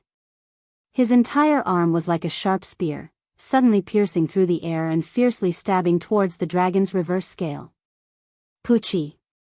The scales on the evil dragon's body were broken apart. Its skin and muscles were also mercilessly pierced through by Noah's spear-like palm, causing green blood to splatter everywhere. Awoo! The dragon's roar became painful. Noah, who turned a blind eye to this, forcefully pulled out his hand that pierced into the dragon's body amidst a tearing sound. After another burst of green blood spurted out, he tapped his toes on the ground and retreated rapidly. Then, the dragon's painful roar came to an abrupt end. Crack, crack. Under the gaze of Erica and Liliana, the dragon's body cracked like a stone. Cracks gradually spread on its body, and its body gradually petrified with the appearance of the cracks, turning into a stone statue riddled with holes. In the next moment, the huge evil dragon statue directly exploded, turning into a sky full of gravel that fell to the ground. Looking at this scene, Erica and Liliana did not come back to their senses for a long time. The divine beast that made the two grand knights of Italy, who were known as prodigies, fall into a bitter battle was destroyed just like that?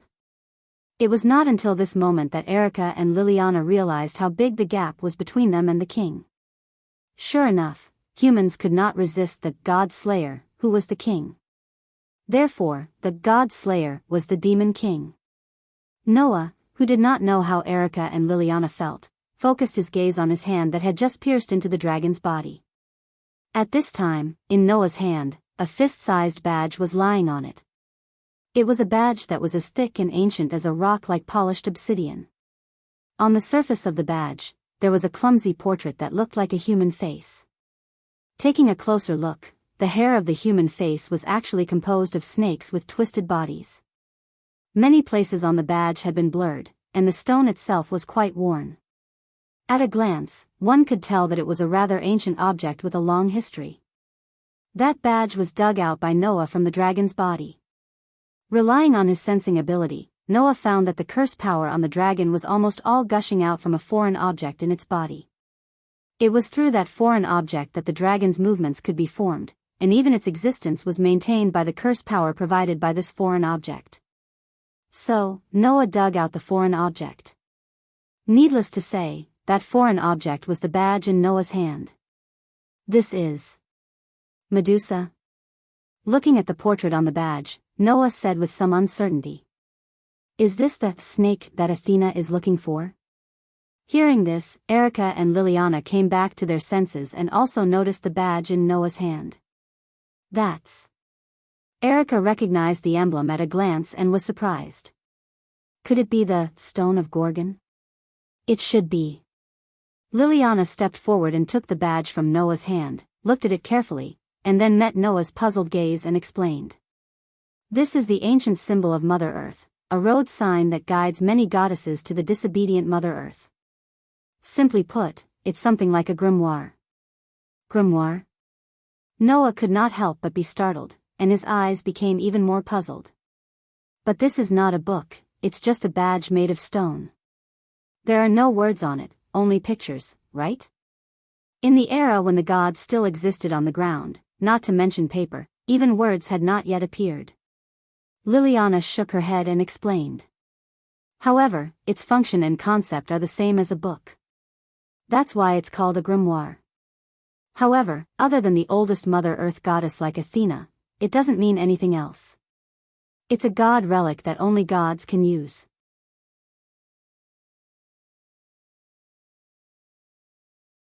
Chapter 502. God Relics. To put it simply, they were props and tools used by the gods during the mythological era. These god relics only reacted to the power of the gods, but they could not be used by the godslayers. The only ones who could use them had always been the gods. Of course, it was also possible to find a way to use the god relics in a more roundabout way. But in general, humans still could not use god relics as they wished. Only the gods could use specific god relics without any means. The Stone of Gorgon was such an existence. It was the symbol of Mother Earth. It was a god relic that only the oldest Mother Earth could use. Not only could such god relics be used by the oldest goddess, but humans could not find any other way to use them. It was a god relic that only the Mother Earth could use. So, this Gorgon stone is most likely Athena's snake? Noah glanced at the badge in Liliana's hand. It's engraved with a Medusa-like pattern, and only the oldest Mother Earth could use it. I can't think of any other possibility besides that snake that Athena is looking for. Both Erica and Liliana nodded in agreement with Noah's idea. Let the king keep this. After hesitating for a moment, Liliana handed the Gorgon stone in her hand to Noah. Since Athena is looking for it, if we keep it, it will be taken away sooner or later. After all, humans can't fight against the gods' layers and the disobedient gods. Erica recalled the scene of that powerful mythological beast being cleanly defeated by Noah and sighed, which was a rare sight. If we give it to Tharbater will be very happy to give it to Athena. We don't want to see an all-out war with Athena, who has recovered her identity as the Queen of the Trinity. I don't care. Noah took the stone of Gorgon over as if he really didn't care about it. In this way, Athena will not be able to recover and will not be a match for me. I can't help but worry. Only then did Erica and Liliana relax a little. Logically speaking, even if Athena had not recovered to the highest level of the Trinity, she was still a goddess of wisdom and war from Greek mythology. She was much stronger than the average god. Under such circumstances, whether a king who had been born for less than 10 days could deal with such a goddess was really quite suspenseful. However, Erica and Liliana didn't doubt Noah's words at all. He was able to block the attack of Italy's King of Swords before he became the king of killing gods. He was able to kill 2 gods of the highest level before becoming the king of killing gods. After becoming the king of the god-slaying, Noah defeated Doni and had the ability to cause Italy a huge loss of 15 billion euros. All these achievements indicated that Noah's strength could not be judged by the standard of a typical god-slayer. Perhaps, the only ones who could match up to the current Noah were the 2 legendary kings? This thought came to the minds of Erica and Liliana at the same time. At this time, Noah, who was weighing the stone of Gorgon, paused, and with an emotionless smile on his face, he turned his head and looked at a corner. Aren't you going to come out and say hello? Erica and Liliana were stunned at first, and then their bodies suddenly tensed up. They turned around abruptly, pointed the heart of the Lion King and the Master Silver Craftsman in their hands at the place where Noah was looking at, and activated the spell. The whole place suddenly fell silent. But the next moment, a fog-like darkness suddenly rose from the corner where Noah, Erica, and Liliana were facing, and gradually turned into a petite figure. Who else could it be but Athena? The dark eyes like a snake and a bird turned and fixed on the stone of Gorgon in Noah's hand, and the darkness around Athena fluctuated slightly. That was not just pure darkness. As the dark goddess in charge of the underworld, Athena's darkness often represented a kind of power. Death. Feeling the dark aura of death fluctuating around Athena, Erica and Liliana's hearts were already beating violently. Even though they were known as prodigies and had attained the rank of Grand Knight before they were minors, Erica and Liliana were still just ordinary humans after all. If there was a protective magic spell, it would be fine. But if there was no protection and they came into direct contact with the darkness around Athena, then Erica and Liliana's lives would be cursed and inevitably dragged into death until their lives were completely exhausted. With that in mind, Erica and Liliana instinctively cast defensive magic, covering their bodies in a faint glow. However, Athena did not even look at Erica and Liliana. She just looked at Noah, or more accurately, at the stone of Gorgon in Noah's hand, and her expressionless delicate face sank slightly. Am I still one step too late after all? What? Noah curled his lips and smiled. Do you need me to comfort you? Athena stared at Noah speechlessly, and after a while, she turned her eyes in a direction. It was an altar at the end of the ruins. In the center of the altar, there was a lake-like spring. Athena looked at the lake and said expressionlessly, I just didn't expect that lake to be connected to the sea. Otherwise, the stone of Gorgon would not have come to such a place. Upon hearing this, Noah, Electra, Liliana, and the others were all stunned. Poseidon, the god of the sea, is my enemy. The sea under his control is the most suitable place to bury my snake. Athena raised her eyes and stared at Noah with a cold light in her eyes. However, because of the confrontation between the enemies, my snake seemed to have been stimulated by a huge spell. It transformed into the winged serpent, a dependent of the mother goddess of the earth, and swam over from the sea and entered the ruins. Athena's stone of Gorgon was originally sleeping in the sea, and it began to become active with Athena's awakening. If there were no accidents, the stone of Gorgon, which was active because of Athena's awakening, would drift with the sea current, and as long as it was not found and salvaged by others, it would eventually return to Athena. However, because of the huge spell generated by the battle between Noah and Tony, the stone of Gorgon seemed to be stimulated again and turned into a winged serpent and swam into the ruins. Since the lake on the altar of the ruins was connected to the sea, it could explain why the stone of Gorgon swam into the ruins. However, my snake is not so easily stimulated. Athena's dark eyes flashed with wisdom as she stared at Noah. Unless, O God Slayer, you have the power to stimulate the stone of Gorgon, such as the same snake or snake slayer, divine power. Noah's eyes suddenly narrowed. The snake that represented Athena's essence was the winged serpent, which was a dragon. And one of Noah's 10 incarnations, the Dragonman incarnation, did indeed have the ability to transform Noah's body into a body that was comparable to that of a giant dragon and had the effect of causing great damage to dragons. In other words, Athena's guess was completely correct. As expected of the goddess of wisdom, she easily guessed one of the powers that Noah had never used. At that moment, Noah laughed. Regardless of the process, Athena, your snake is indeed in my hands now.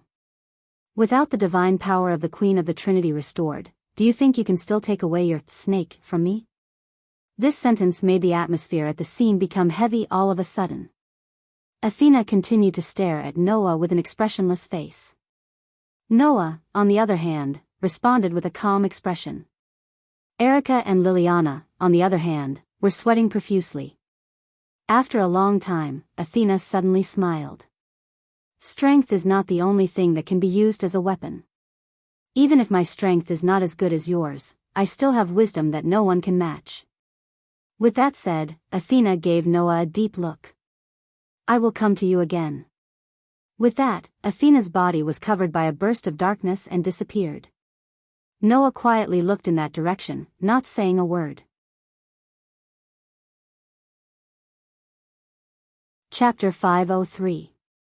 Because of the matter of Athena and the stone of Gorgon, after coming out of the ruins, Erica and Liliana said that they needed to report this matter to the Copper and Black Cross and the Bronze and Black Cross before they found a hotel to stay in and disappeared without a trace. Whether it was the Copper and Black Cross or the Bronze and Black Cross, they were the kind of magic societies that stood at the top of Italy. Therefore, as long as it was still in Italy, except for a few places, there were branches of the Copper Black Cross and the Bronze Black Cross in many cities.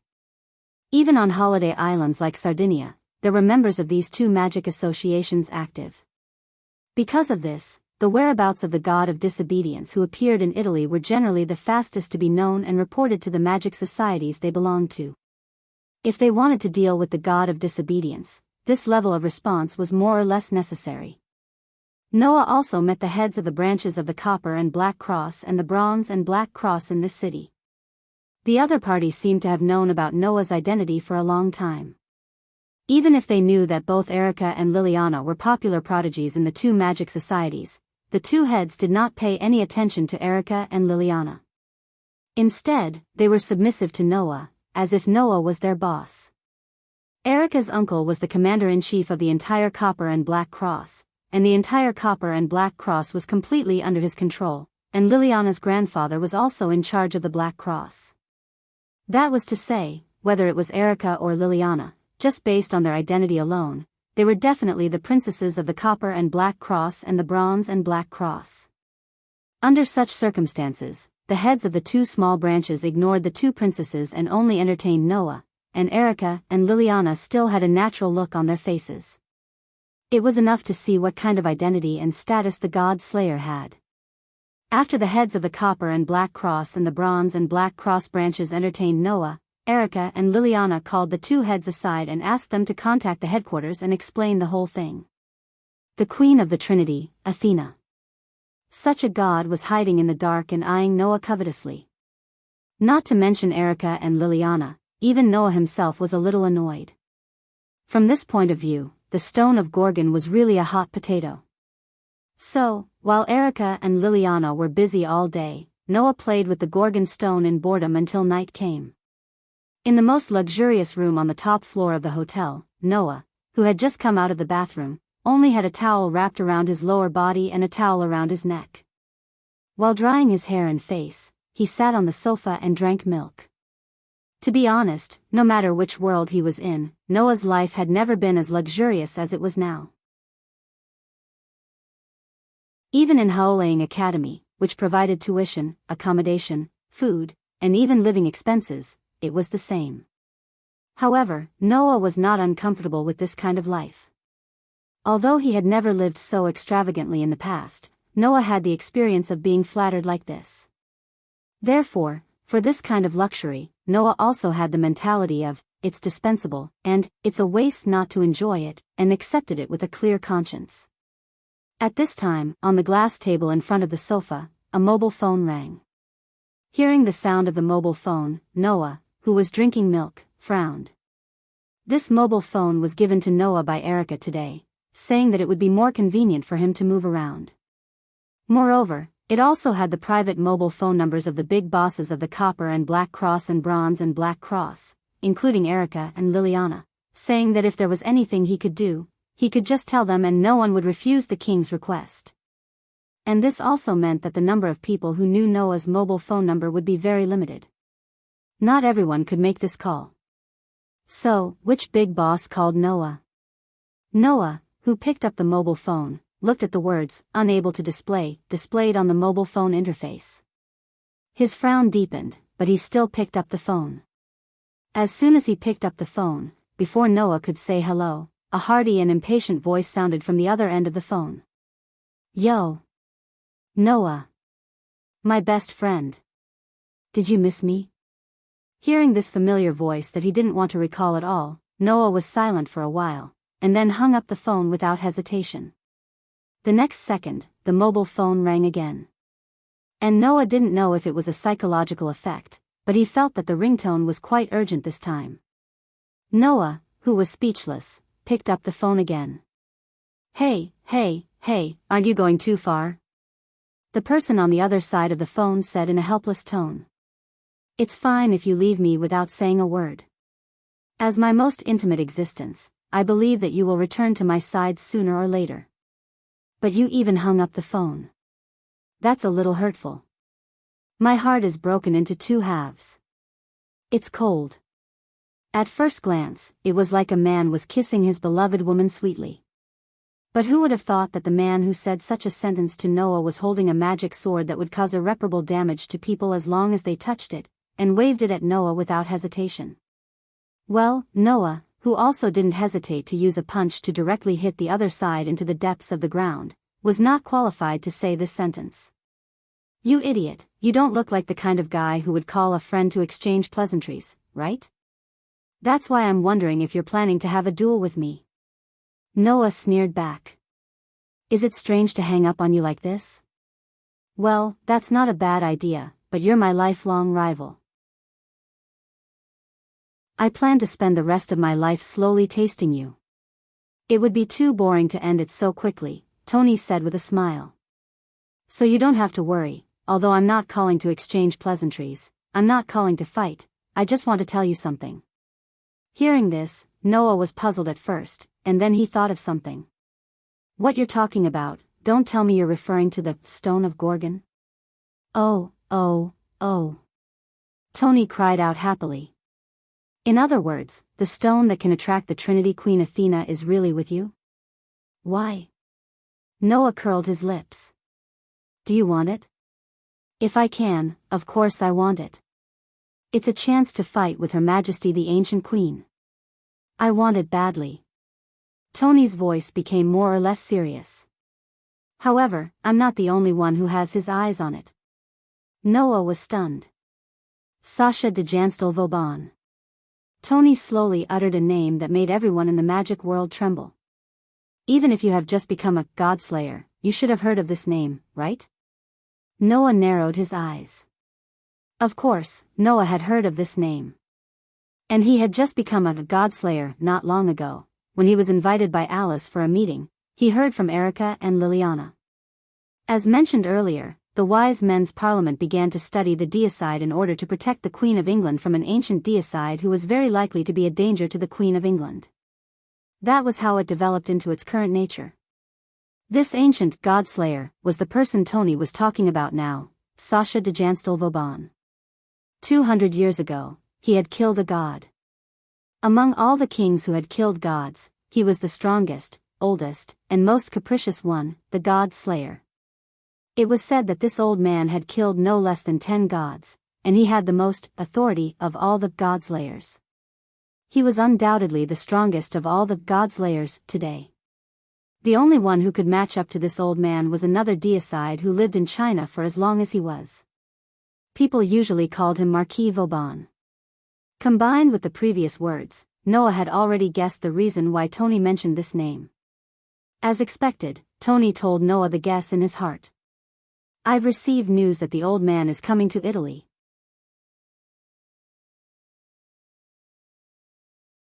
Chapter 504. Today's oldest godslayer was heading to Italy and would arrive in a few days. This was the news that Tony brought to Noah. Troublesome characters are coming one after another. Holding the phone, Noah sighed, and then asked Tony on the other side of the phone. That so-called old man is also coming for the stone of Gorgon? Other than that, there's no other reason for the old man to come to my turf, Tony said in a playful tone, which surprised Noah. After all, no matter what, with my relationship with him, it would not be surprising if we killed each other one day. What? Noah raised an eyebrow. Do you have a grudge against him? I don't know if it counts as a grudge, but there must be a grudge between us. Tony said indifferently. As you know, it hasn't been more than 5 years since I became a god slayer. The first god I killed was the Celtic god king, Nuada. From that unlucky god, I usurped the authority of the demon sword. And the second god I killed was Siegfried. The authority of the steel barrier was seized from this god. Tony laughed heartily. However, this god was originally the god of disobedience, that the old man summoned in a rather interesting way. It was originally his prey, but I stole it. Hearing this, Noah was speechless. Since Siegfried was the second god that Tony killed, it proved that before this, Tony was just a rookie who had just become a godslayer, right? He had just become a godslayer, and he dared to steal the god of disobedience, that the oldest godslayer spent a lot of effort to summon? This guy was really an idiot, and his courage was boundless. That old man was a wanderer who basically had no desires other than appetite. Other than eating food, the only thing he pursued was fighting, right? At this moment, Tony seemed to be talking about himself, and his tone became more or less thought-provoking. So, I stole his prey, and he's quite upset with me. Now he's openly stepping into my territory. If he's not here to fight me, then he's here for the stone of Gorgon in your hand that can attract Athena. In other words, there was only one reason why Marquis Vauban, who was evaluated by Tony as having only a desire to fight, had come to Italy. Battle. As for whether they were here to settle scores with Tony or to take a fancy to Noah's prey, Tony was more inclined to believe the latter. I'm just a child to that old man, but gods are prey in his eyes. Compared to a child, that wanderer is undoubtedly more interested in prey, Tony said seriously. I'm here to remind you that you've been targeted by Athena, and now there's a ferocious old demon king who may come looking for you. You're working so hard, and as a good friend, I can't stand it. Come on, you're just saying that to persuade me to give you the stone of Gorgon, right? Noah's words directly exposed Tony's thoughts. Also, it's not just the ancient queen and the ancient godslayer who have their eyes on me. There's also you, an idiot who only knows how to fight other than eating. Don't say that. Undoubtedly, Tony was still smiling when his intentions were exposed. Anyway, there's an old demon king who's going to look for you, isn't there? you can have a good fight with him. How about you give me Athena? There's a serious contradiction in your words. Noah rolled his eyes. Since that old guy is after Athena like you, then the only thing he has his eyes on is the stone of Gorgon. If I give you the stone of Gorgon, then he'll turn around and look for you. To him, I'm a little brat who's younger than you, and he's even less likely to be interested in me, isn't that right? Tony obviously did not think of this, and was speechless for a moment, but he quickly said, I don't think of that kind of thing. I can't think of such a complicated thing. Anyway, if you give me the stone and that old guy comes, then we can have a fight together. That will definitely be very interesting. In other words, if the negotiation fails, you're going to act like an idiot? Noah sighed. If that's the case, then we're done. Wait. Tony seemed to realize something and hurriedly said. However, after knowing that Tony was not thinking of anything at all, and was just following his own thoughts and calling him without any suggestions for a solution, Noah would not waste his breath on this idiot. So, ignoring Tony's panicked voice, Noah hung up the phone. As soon as he hung up the phone, the expression on Noah's face slowly became thoughtful. Warban. Huh. Athena said that power was not the only thing that could be used as a weapon. As the goddess of wisdom, Athena's wisdom was also an unquestionable force. So, here's the problem. Athena's snake only fell into Noah's hands today, and not even a day had passed. In such a short time, it was reasonable for Tony to know that the Gorgon stone was in his hands. After all, this was Tony's territory, and Erica and Liliana had also reported this matter to the Copper and Black Cross, so it was not surprising that Tony would know. But how did that Warban find out? Although Warban lived in the Balkans and was a neighbor of the Italian peninsula, they were separated by an ocean. It was impossible for him to know that Noah had the Gorgon stone in less than half a day, right? Therefore, Noah could only come up with one possibility. Athena, it's you, isn't it? Although they were both god slayers and god slayers were at most the same kind, not companions. Even humans would scheme against each other, let alone the god slayers, who had terrible power and were absolutely capable of fighting for the world's territory. Noah suspected that it was Athena who deliberately spread the news, and even directly passed it on to Warban, so that Warban would come to him. Based on Noah's understanding of Warban, he was definitely the same as Tony. If Athena personally came to them and said to them, if you want to duel with me, you have to help me regain my power, they would not hesitate to do so. Therefore, there were many ways for the goddess of wisdom to provoke Warban and lure him over. And even if people like Warban and Tony could not get the Gorgon stone from Noah, Athena could patiently wait for the opportunity to snatch the Gorgon stone back. Even if she failed, she could continue to regroup and lure other god slayers over. Although they were unwilling to admit it, as Erica and Liliana thought in their hearts, the god slayers were basically problematic people. If she wanted to provoke these people and use them, there were many ways to do so, right? Sure enough, a woman who is too smart is not easy to deal with, let alone a goddess. Noah could not help but complain out loud. Wouldn't it be better to be silly like Mira and Lisanna? Wouldn't that be cute? After that, Noah rubbed his eyebrows. I don't care, because of Tony and Athena, I didn't sleep last night. If I don't rest tonight, even if a god or a godslayer comes to me, I won't have the energy to fight. After saying this, Noah glanced at the Gorgon stone next to his phone, stood up, and walked toward the bed. Just like that, 3 days passed. During these 3 days, Noah had been moving around the hotel and did not go far.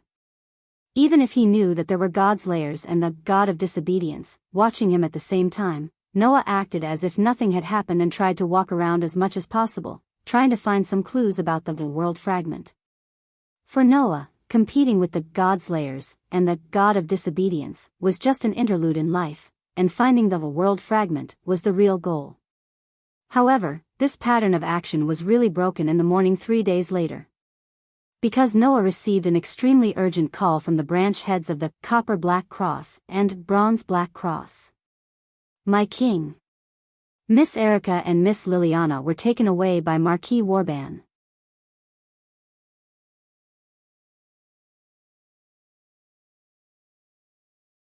Chapter 505. Whoosh. A strong wind blew from the sky towards the high-rise building, whistling through the air. On the rooftop of such a skyscraper, an old man was sitting on a luxurious chair that was extremely out of tune with the surroundings. It was impossible for him to appear on the rooftop of a skyscraper. He crossed his legs and closed his eyes, like an emperor taking a nap on the throne. His whole body exuded a terrifying sense of existence. The old man's appearance gave people a feeling of being full of wisdom. He had a wide forehead, deep eye sockets, and a very pale face. Anyone who saw him would think that the old man was an expert or a professor. His silver hair was neatly combed, and even his beard was very clean, very suitable for wearing a white coat. However, the rumors and deeds of the old man were absolutely not in line with his appearance. Because he was a real overlord. He would take the service of the people around him for granted and would be quite used to giving orders. Because he was a real demon. As long as he could satisfy his own selfish desires, the old man would not hesitate to destroy the human race even if it meant that he would do it. Sasha de Janstel-Vauban. Marquis. These two names were the names that people called the old man. The most ancient God-slayer today. This was him. Beside such a terrifying old demon, Erica and Liliana stood side by side. They did not talk, and there was no trace of being restrained on their bodies. Like maids serving the king, they just stood quietly on the side and fell into an indescribable silence. Then, what broke this indescribable silence was the extremely loud sound of a collision. Dong! As if intending to expel the heavy feeling of the entire space, the door of the rooftop was directly blown open. Against the roaring wind, Noah slowly walked up the stairs and came to the rooftop. Seeing Noah's arrival, Erica and Liliana did not show a happy expression. Instead, they laughed bitterly. So it's here after all? Erica shrugged.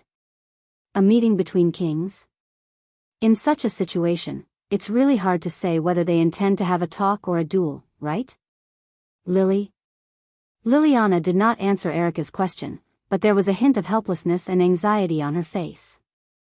Just like what Erica had said. Under such circumstances, it was really hard to guarantee that the two people in front of him, who could make the entire magic world tremble with a casual stomp of their feet, wouldn't fight. If that was the case, it would be too terrifying. One was a terrible king who defeated the King of Swords of Italy as soon as he became a god-slayer, bringing catastrophic damage to Italy.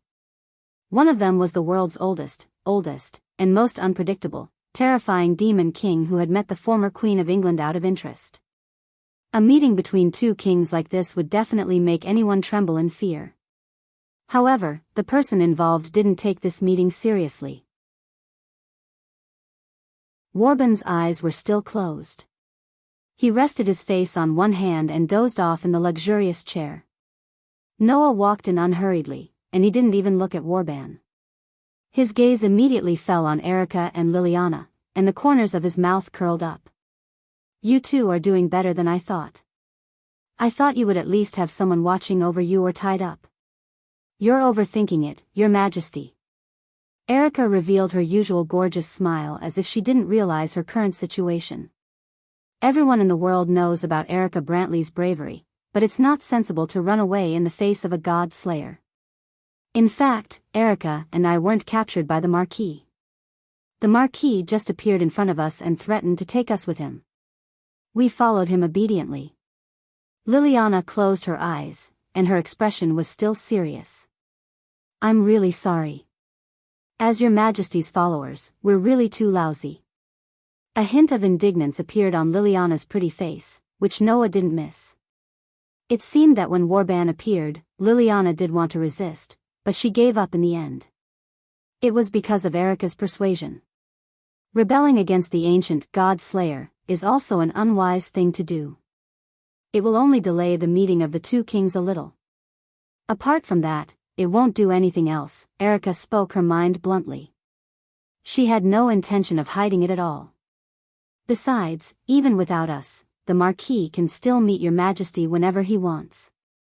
In that case, why do we have to do something unnecessary? With that said, Erica turned her gaze to Warban, her tone carrying a hint of provocation. Am I right, Marquis? The Marquis. With this sentence as a switch, the atmosphere and the surroundings switched to a state of imminent conflict. That Paul Brantley has an interesting niece. Erica's intellectual voice that carried a hint of madness that others couldn't detect sounded faintly. It drowned out the strong wind and clearly entered the ears of everyone present. On the surface, that's what you say, but in fact, you don't have any intention of obeying me at all. You're like a lion that is locked in a cage, but will still wave its claws at me. It's rare for you to have such courage at such a young age. Warban opened his eyes as soon as he heard this. It was a pair of pale green eyes that glowed like emeralds and resembled a ferocious lone wolf. But that's what makes it interesting. Warban chuckled in a seemingly joyful manner. I hate dogs that only know how to obey. On the contrary, I love wolves that know how to resist. If you don't have the ability to resist, there's no need for me to even speak. Although you're a lioness, I'm very satisfied that you're baring your fangs at me.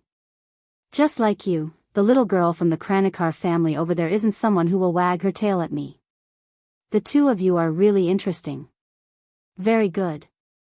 That's the only way you have value by my side.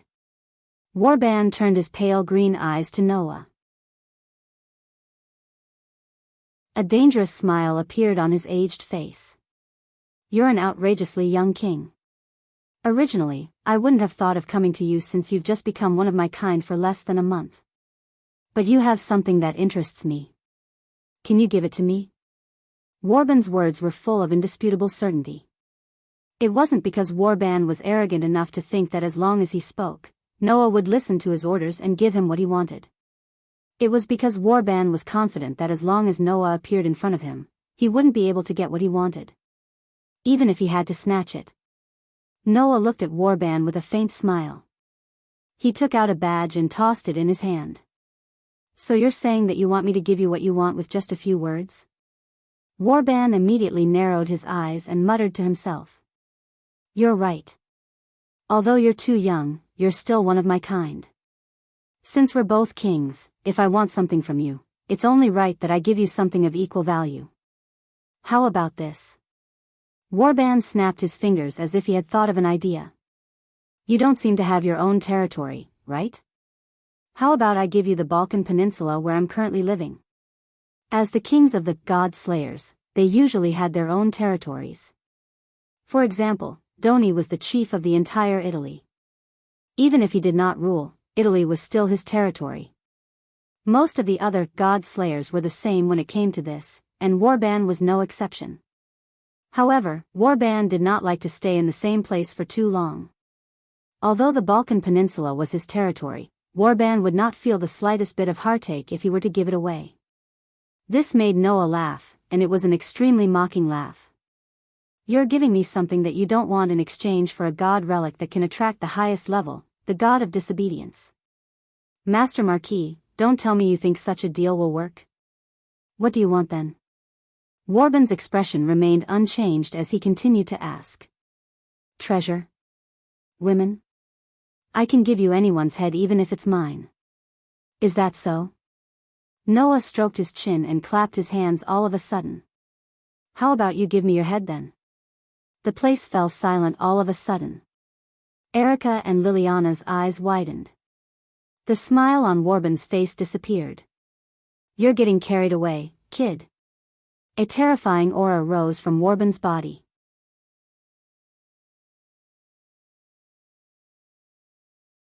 Chapter 506.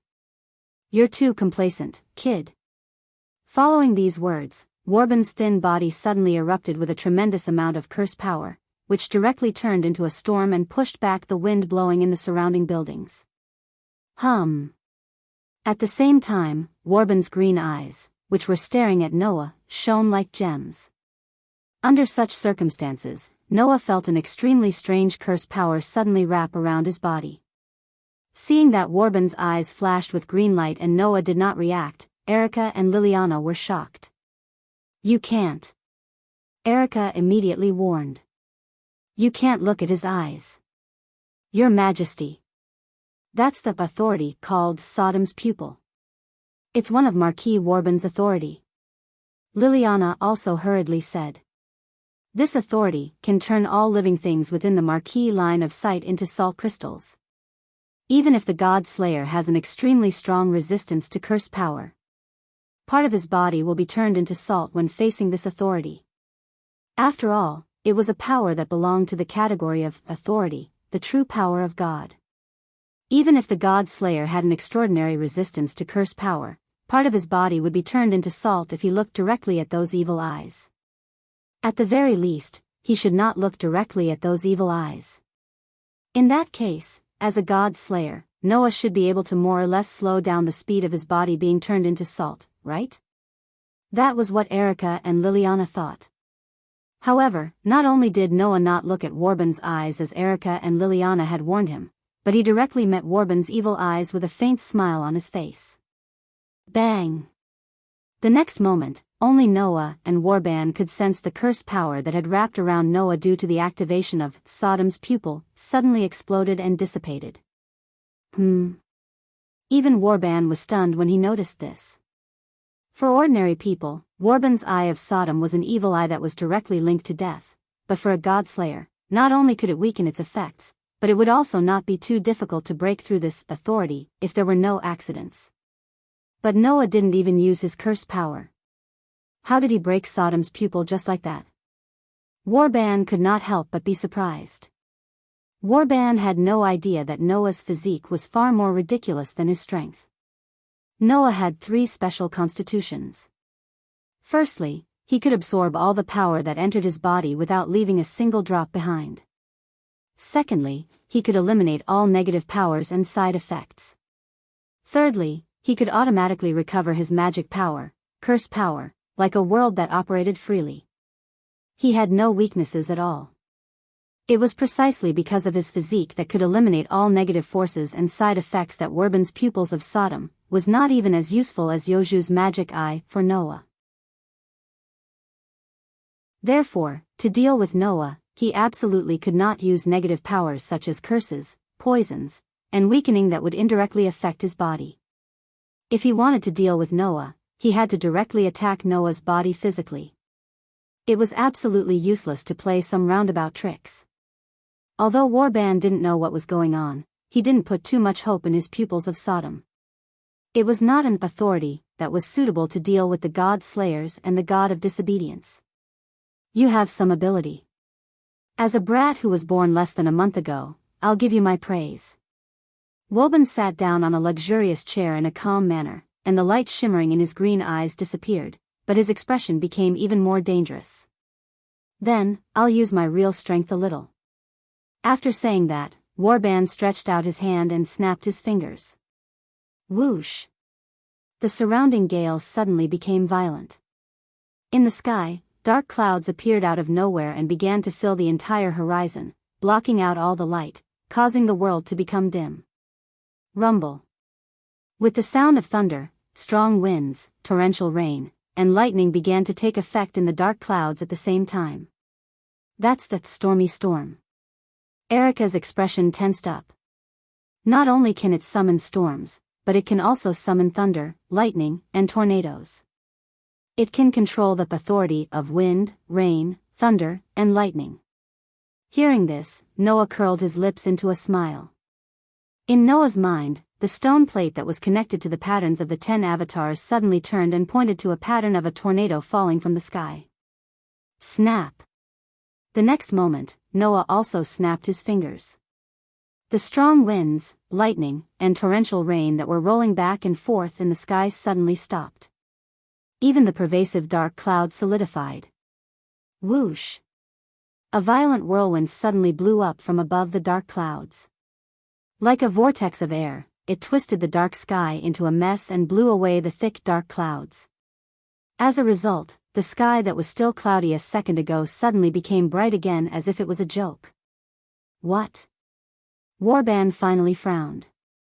Seeing this, Noah withdrew his hand and said indifferently.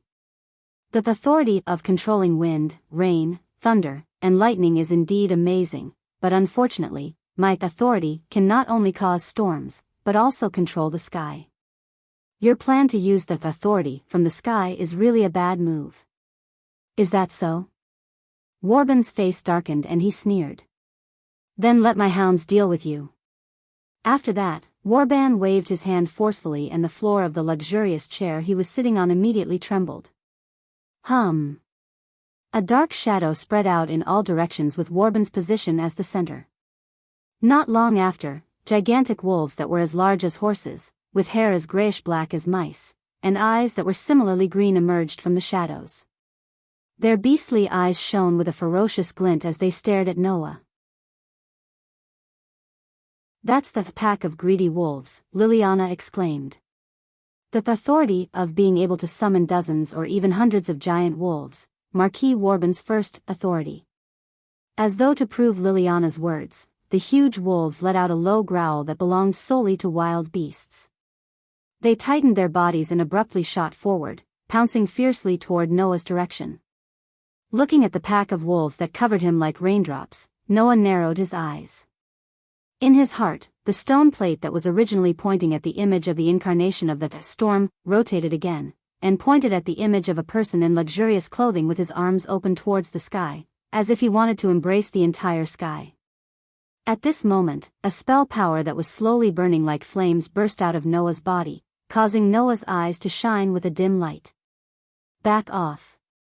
A cold shout sounded from Noah's mouth, carrying a wave of spell power that reverberated like ripples. It surged in all directions and swept past the giant wolves.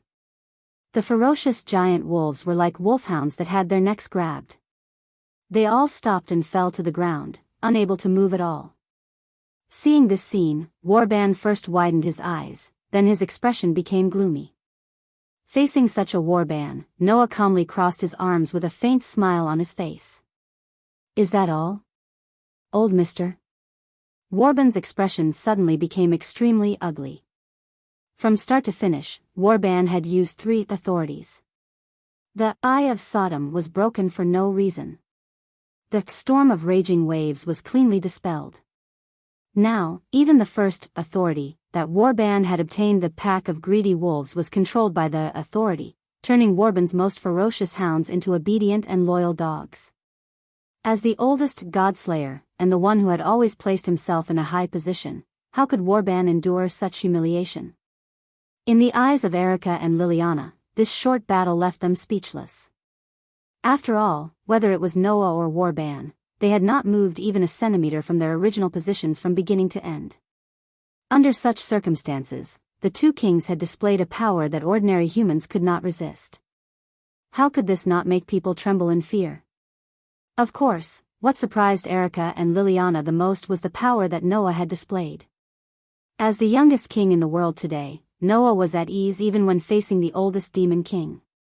With a 200-year age gap, Noah had the upper hand.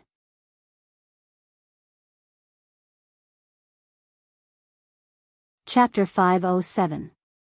Awoo. The howls of the wolves rose and fell one after another, echoing constantly on the rooftop. But if one listened carefully, they would discover that not only did these howls not have the slightest trace of ferocity, but they were also full of fear.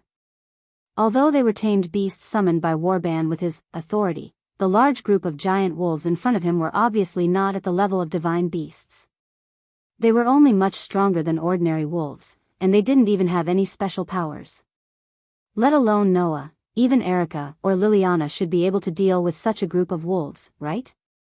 Therefore, under the control of Noah's priest incarnation, even if they were unwilling, the large group of giant wolves in front of him howled in fear and trembled. They began to retreat one after another as if they had met their natural enemy. This made Warban's expression turn even uglier. He had placed himself in a high position, but all his means were effortlessly broken by the other party. There was nothing better than this fact to show who had the upper hand in terms of power.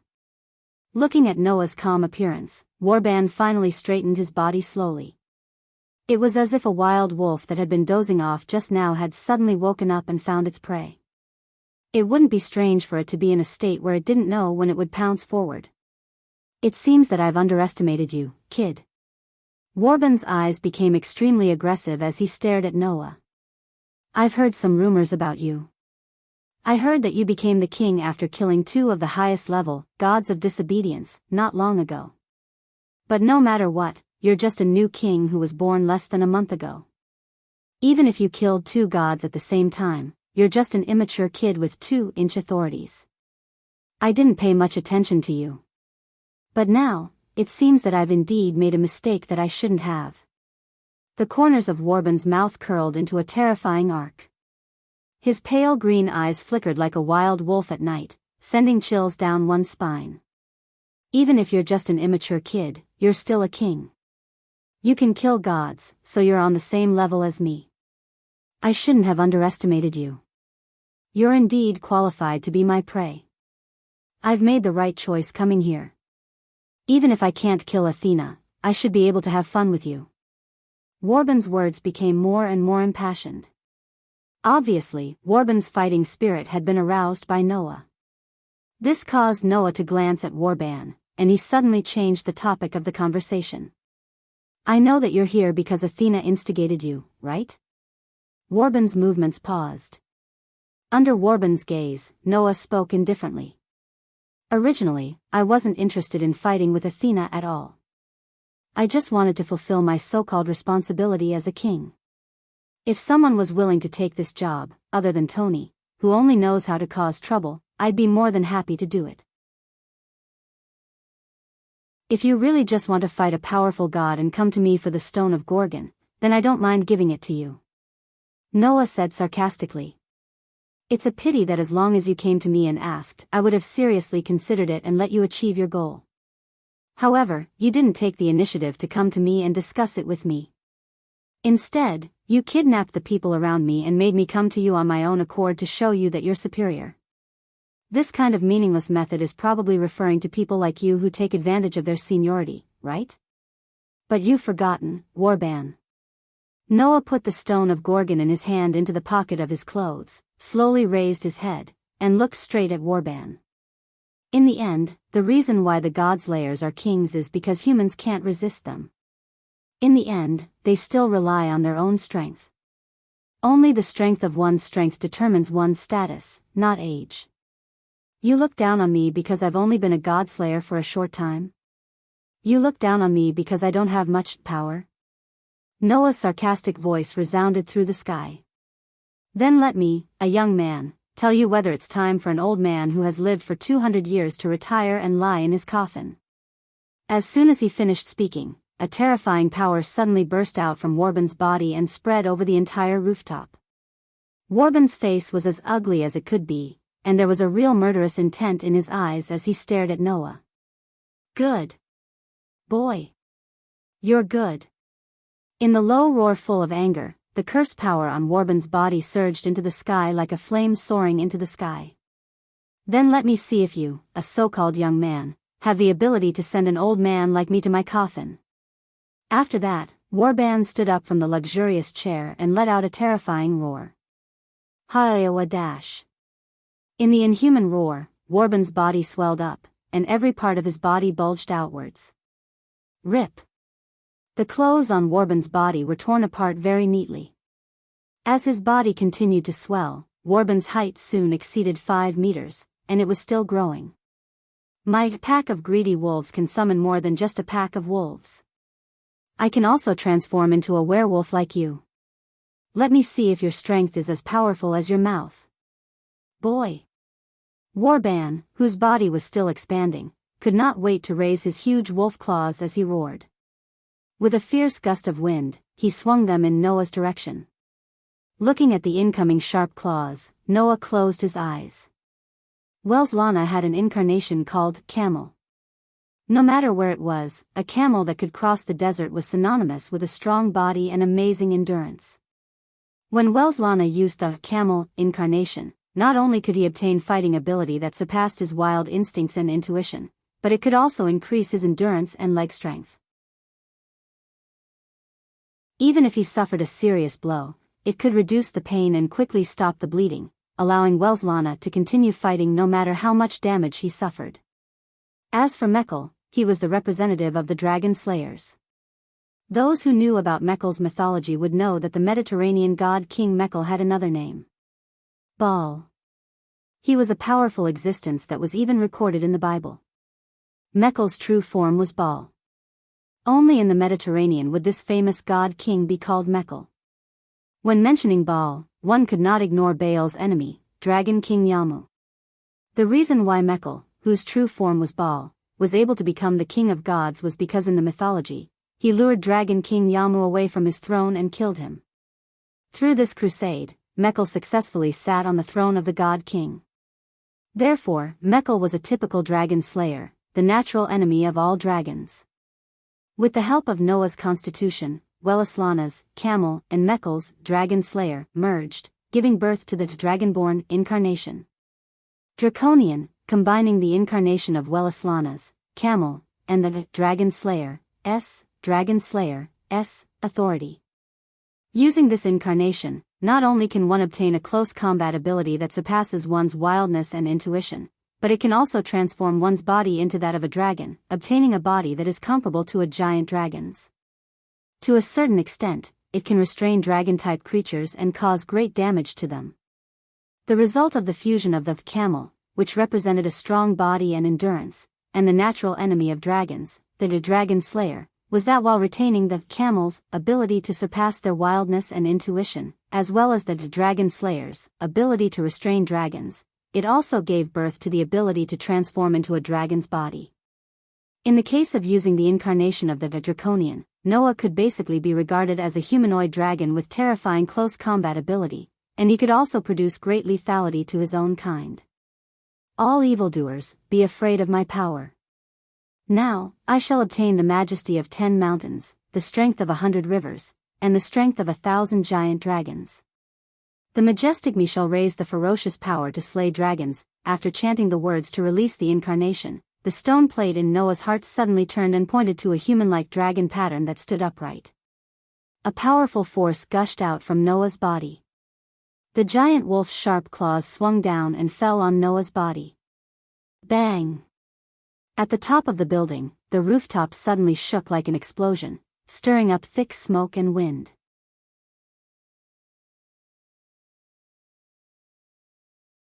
Chapter 508. Bam! With a thunderous boom, the rooftop of the tall building exploded into a burst of thick smoke and strong winds, splashing in all directions like a blooming wave. Ah! Under the onslaught of the violent wind, 2 slender figures flew out from the blooming smoke and dust. They subconsciously let out a cry of surprise. Their hands were still blocking in front of their bodies. Obviously, they were blown away by the strong wind that blew them away. They were Erica and Liliana. Erica and Liliana, who were blown out of the rooftop of the building, were startled at first, but they quickly reacted. Erica adjusted her body in midair. After stabilizing her body, she stomped her feet down as if she was stepping on air. Fly, boots of Hermes. After a short chant, a crimson magic array fluctuated under Erica's feet and turned into a platform. Thump thump thump. Erica tapped her feet in the air again and again. Every time she tapped her feet, a crimson magic circle would ripple under her feet, allowing Erica, who had used leap, to retreat quickly in midair as if she were walking on flat ground. Compared to Erica, Liliana was much more straightforward. She didn't even need to adjust her posture before she chanted the incantation. Wings of Artemis, through the night, please grant me the privilege of flying in the Tao of heaven. As soon as her voice trailed off, the outline of Liliana's body was covered by a layer of blue halo, causing her body to suddenly stop in midair and float up as light as a feather. It was the flight magic that only orthodox witches could use. Erica and Liliana, who used the leap and flight magic respectively, almost subconsciously chose to stay away from the building that had turned into a battlefield. They landed on the rooftop of another building and quickly raised their heads to look at the building in front of them. Boom! Just as a strong gust of wind and a thick cloud of dust rose from the rooftop, another muffled sound rang out. It was as if it had directly hit one's heart, causing one's heart to shrink. This made the violent gust of wind even more terrifying. Immediately after, a figure and a huge wolf shadow respectively protruded out from the thick smoke and dust. Rubbing against the air, they landed on the ground with a sharp sound of breaking through the air. Bang! From Erica and Liliana's direction, they could clearly see that the ordinary-sized figure stabilized himself at the critical moment and landed on the ground with his feet. With a muffled thud, he fell to the ground as if he had fallen from 1,000 pounds, causing the ground to crack like a spider web. Bang! As for the huge wolf shadow, it wasn't as agile as the human-sized figure. Its huge body suddenly smashed into the ground, stirring up a burst of gravel and causing the ground to explode, turning into a crater the size of a house. Woo dash. Even so, the huge werewolf quickly got up from the crater and roared at the sky. Except for the dust on his body, he wasn't injured at all. As far as the result was concerned, neither Noah nor Warban was able to determine a clear winner in this first real head-on confrontation. Except for the way one of them landed on the ground in an extremely gorgeous manner and the other in a more embarrassing manner, there was basically no difference between them.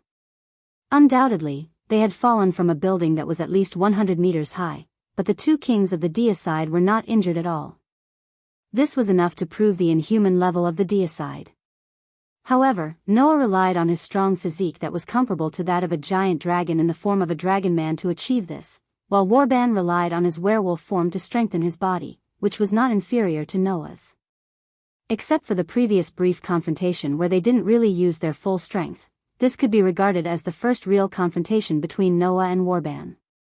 But as soon as they met face to face, the air was already filled with a heavy pressure that was almost suffocating. It was caused by the unimaginably huge spell power that rose from Noah and Warban. Rumble. At this time, the sound of thunder came from the sky again. Thick dark clouds covered the whole sky, and dazzling lightning flashed. Whoosh! The wind began to howl. Whoosh! A torrential rain poured down and instantly enveloped the whole world, soaking the ground in a short period of time. Noah, who maintained a squatting posture with one hand on the ground, raised his head. Drenched in the cold rain, he cast his gaze at the giant wolf howling at the sky in front of him. Is this one of your tricks again? After all, with the storm and raging waves that could control wind, rain, thunder, and lightning, Warban could summon a storm at any time. If Noah transformed into the incarnation of the storm, he could still disperse the rain and thunder clouds. But without the rain and thunder clouds, Warban's storm and raging waves could at most not summon a storm, but he should still be able to control lightning and tornadoes. Warban was naturally aware of this. His huge body, which had expanded to more than 30 meters tall, slightly straightened. A pair of wolf eyes stared at Noah, revealing the sharp teeth hidden deep in his mouth. I can't help it. I become like this when I'm excited. This also proves that you're qualified to make me take you seriously. Boy, feel honored. Are you still trying to take advantage of your seniority? Noah sneered. Then let me shut your ugly wolf mouth.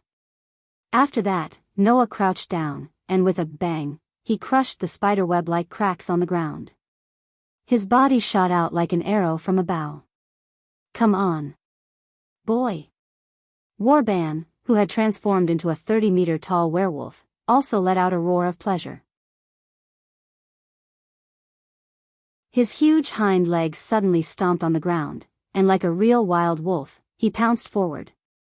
The man and the wolf met in the blink of an eye. One raised his fist and swung it at the tall giant wolf, while the other raised his huge wolf claws and mercilessly swung them at the other. Dong! The completely disproportionate fist and the sharp claw collided in midair, actually causing a loud boom, causing the wind and dust to blow up once again. The man and the wolf, who had exchanged a blow, seemed to have hit an immovable mountain at the same time. Their bodies were bounced back at a faster speed than when they came. Da-da-da-da. Noah's figure nimbly tapped the ground with the tip of his foot, removing the force acting on his body with each tap of his foot. Da-da-da-da. Warban retreated repeatedly amidst a series of heavy footsteps, and it was not until he retreated a few dozen meters that he stabilized his body. Even if their sizes were disproportionate, the two of them seemed to be on par with each other in terms of physical strength, which was incredible. However, it was not strange at all when one thought about it. Warben's body had expanded to a height of 30 meters, and presumably, the strength of his body was no weaker than that of a giant dragon. Noah was simply a giant dragon in human form, and when it came to physical strength, he was naturally not at a disadvantage at all. "You're quite strong, boy," Warban, who had stabilized his body, growled. "In that case, my hounds seem to be useless against you. Let my servants take care of you." As if in response to Warban's words, the next moment, the ground around Warban suddenly trembled, and small hills rose up. Under Noah's astonished gaze, people wearing worn-out armor and ancient cloaks emerged from the hills, holding all kinds of weapons in their hands, and appeared around Warban. "This is also my power." The bastards of the Sage Council seem to call it the Servant of Death. It's a loyal servant who can summon the people I've personally killed in the past in the form of the living dead. They are absolutely obedient to me. Warban's cheerful voice rang out from the huge wolf's mouth. "Of course, I've killed more than tens of millions of people. These are the good ones I've specially selected. Each of them is at the level of the two little girls next to you. Can your spirit of speech work on so many servants?" Noah immediately frowned. If every one of them had the level of a grand knight like Erica and Liliana, then it would not be a problem for Noah's priest incarnation to control a dozen or even dozens of them. However, if there were more than 100 of them, it would be hard to say.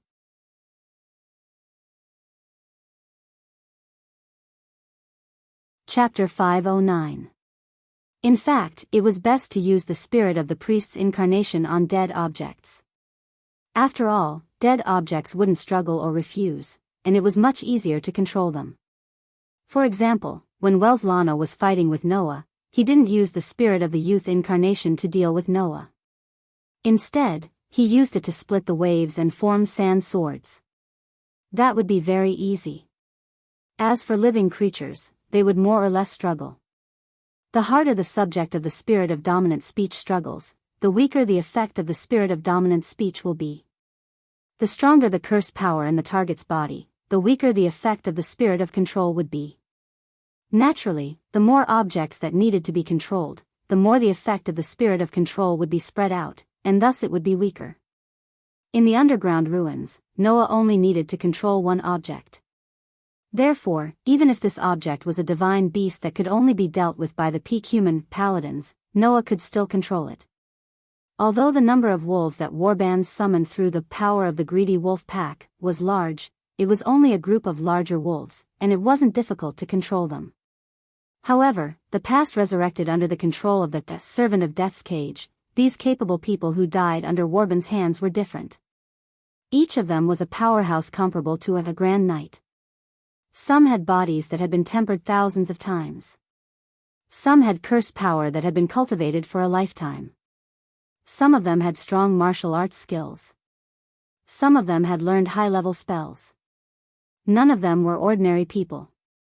Noah could still use the priest's spirit of control to control a dozen, 20, or even dozens of such people. However, Warban had summoned at least 100 servants of death, which was a bit beyond the range of the priest incarnation's spirit of control. After all, Warban had lived for at least 200 years, and had killed at least 1,000 if not tens of thousands of people. Otherwise, he wouldn't be called the most terrifying demon king. It wasn't surprising that there were hundreds of experts specially selected from these dead, no matter how few there were. "Come. Control another one for me to see." Warban laughed out loud. "Go. My servants." As soon as Warban finished his words, the servants of death, who were exuding an aura of death, moved in unison like zombies being controlled. Some took a step back and raised their staff-like weapons, while others raised their sabers, swords, and spears. They rushed toward Noah with nimble footsteps that did not resemble those of the dead. From the corner of his eyes, Noah glanced at the servants of death that were swarming towards him, and a fierce light flashed in his eyes. "Don't tell me you think I can't deal with them just because I can't control them?" With that said, the servants of death swarmed forward and surrounded Noah, drowning him in the sea of people. However, in the next moment, a vigorous aura surged out from the crowd. Bang! Accompanied by a dull thud, the crowd that drowned Noah was pushed back a distance. Then, a figure in the middle of the crowd brought about a burst of oppressive wind. He lifted a leg, his body spun like a windmill, and kicked out towards the surroundings. Clang! The windmill-like leg was like a heavy piece of iron, landing one by one on the sharp weapons in the hands of the servants of death. Sparks flew wherever it passed, and the weapons in the hands of the servants of death were shaken out of their hands, causing them to lose their balance. The windmill-like figure suddenly stopped spinning, and the soles of his feet suddenly touched the ground. He almost turned into an afterimage, shuttling back and forth among the servants of death. Bang! Bang! Bang! Bang! Suddenly, as the afterimage shuttled back and forth, a series of dull thuds sounded continuously. Every time it sounded, a servant of death would be sent flying like a rubber ball, shooting backward and landing heavily on the ground. What? Warban, who had transformed into a giant wolf, looked at all this in astonishment. Although he had turned into an afterimage, Warban could still clearly see Noah's movements. Therefore, Warban could clearly see that the powerhouses who were at the level of Grand Knights when they were alive were not able to react to Noah's speed. Instead, they were easily defeated by Noah's punches and kicks, and then sent flying with punches and kicks. That is to say, Noah had defeated all those who were considered elites in the magic world, except for paladins, with just a few punches and kicks. He actually has that level of martial arts? Is it his own skill? Or is it the power of authority? Or both? Warban was speechless. Is he the same type of martial artist as that freakishly strong woman? How annoying. Just as Warban began to feel unhappy because he thought of a certain old enemy, the afterimage shuttling among the servants of death suddenly flashed and stopped, exposing Noah's figure in the air again. At this time, the servants of death were already lying all over the ground. Wolves and dead people. You can summon so many things, and all of them are so tasteless. Noah said sarcastically. Can't you show me something interesting? Do you want to see something interesting? Warban's wolf-like face revealed a sinister smile. Then try this. In the sky, the rolling dark clouds suddenly spun violently like a whirlpool. Whoosh! The howling winds in the surroundings began to intensify, becoming as strong as a typhoon. Whoosh! The rain became denser, and the torrential rain began to pour down. Rumble.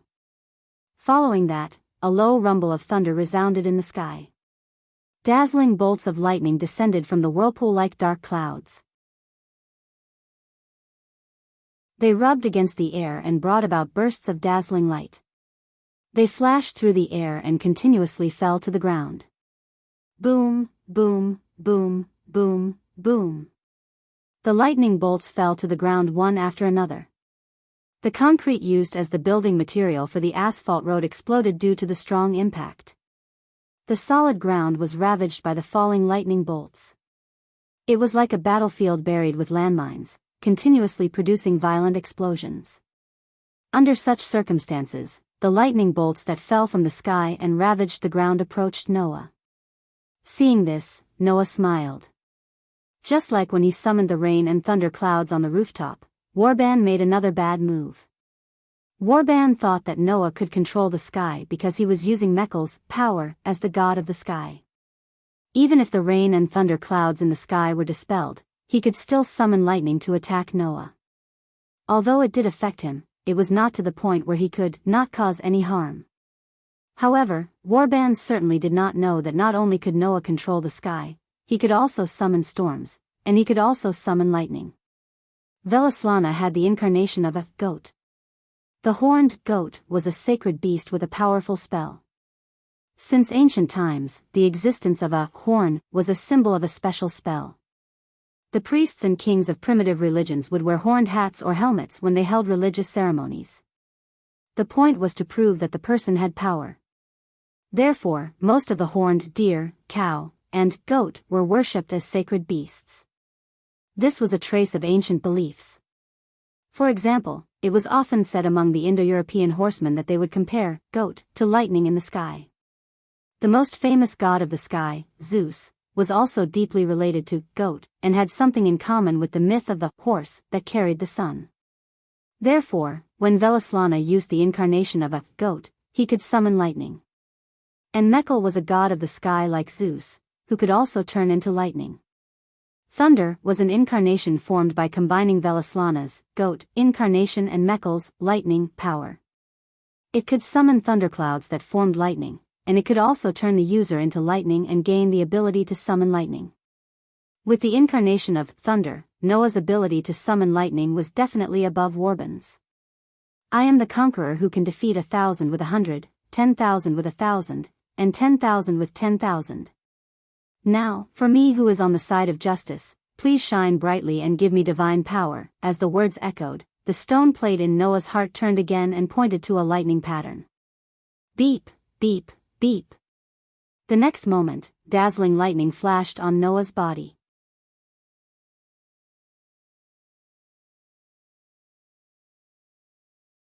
Chapter 5:10.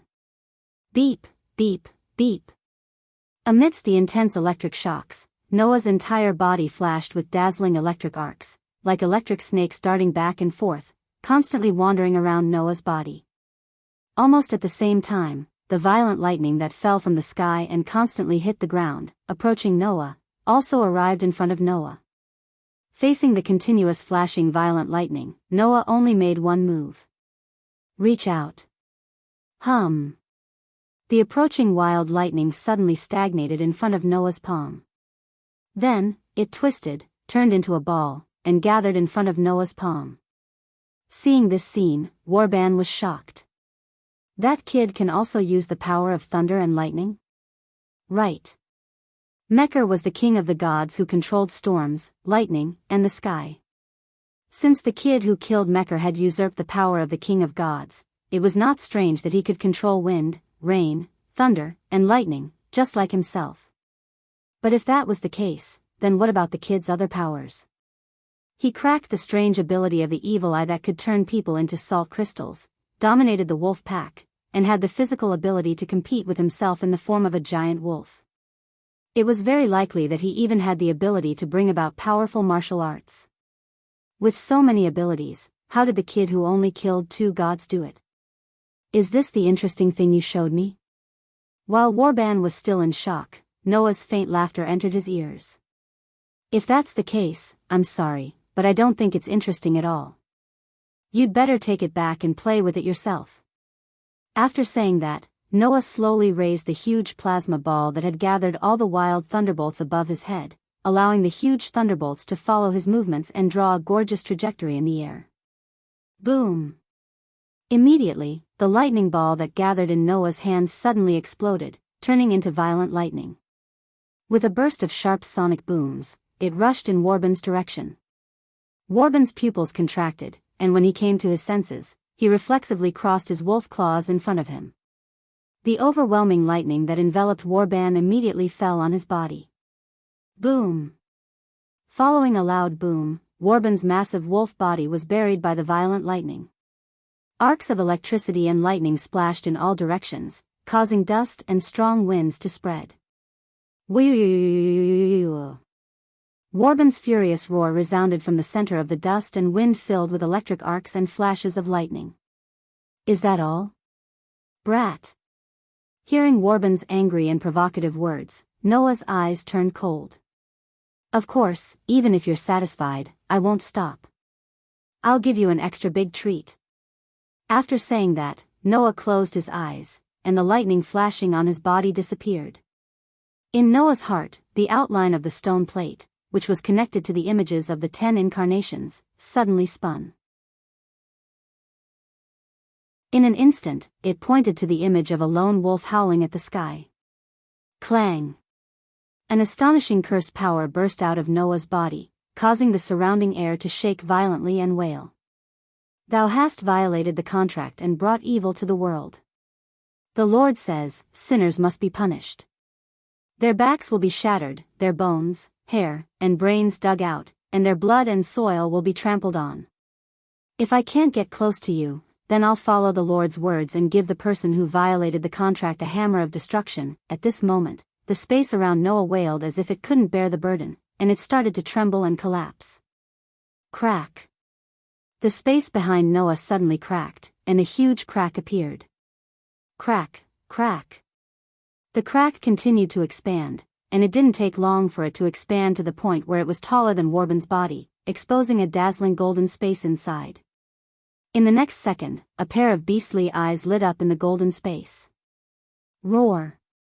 With a resounding roar from ancient times, a golden wolf comparable in size to Warban emerged from the golden space. As if it had broken free from a cage, it opened the crack in the space and leaped out. Without the slightest hesitation, the huge golden wolf tightened its 4 limbs and abruptly stomped on the ground. Its body shot out like a bullet, transforming into a huge bright meteor that suddenly rushed into the thick smoke and dust that was filled with electric arcs, lightning, and strong winds. Boom! The sound of the collision resounded through the sky. Whoosh! The violent wind and waves that seemed to destroy the world surged in all directions like a tide, digging up the concrete on the ground, blowing away the vehicles, smashing the windows, and causing the walls of the surrounding buildings to begin to crack. The situation became precarious. Even Noah raised a hand to block in front of him, withstanding the violent wind and waves, and stared ahead without shifting his gaze, not even for a moment. Golden Wolf Bo was an incarnation formed by fusing the incarnation of Welislana's mountain boar with the crush magic, which could summon Bo. Under this incarnation, Bo not only had its own original transformation ability, but also had the powerful charging ability of the mountain boar incarnation, which could create a shockwave that could crush everything. During the period of using this incarnation, the user himself could also obtain the ability to crush everything. As a fantasy breed that only existed in myths and fantasies, after fusing with the mountain boar incarnation, Bo's current existence had become somewhat unclear. Bo was originally a variant of a fantasy breed. As a fantasy breed, it didn't have a physical body, but an existence like a soul materialized.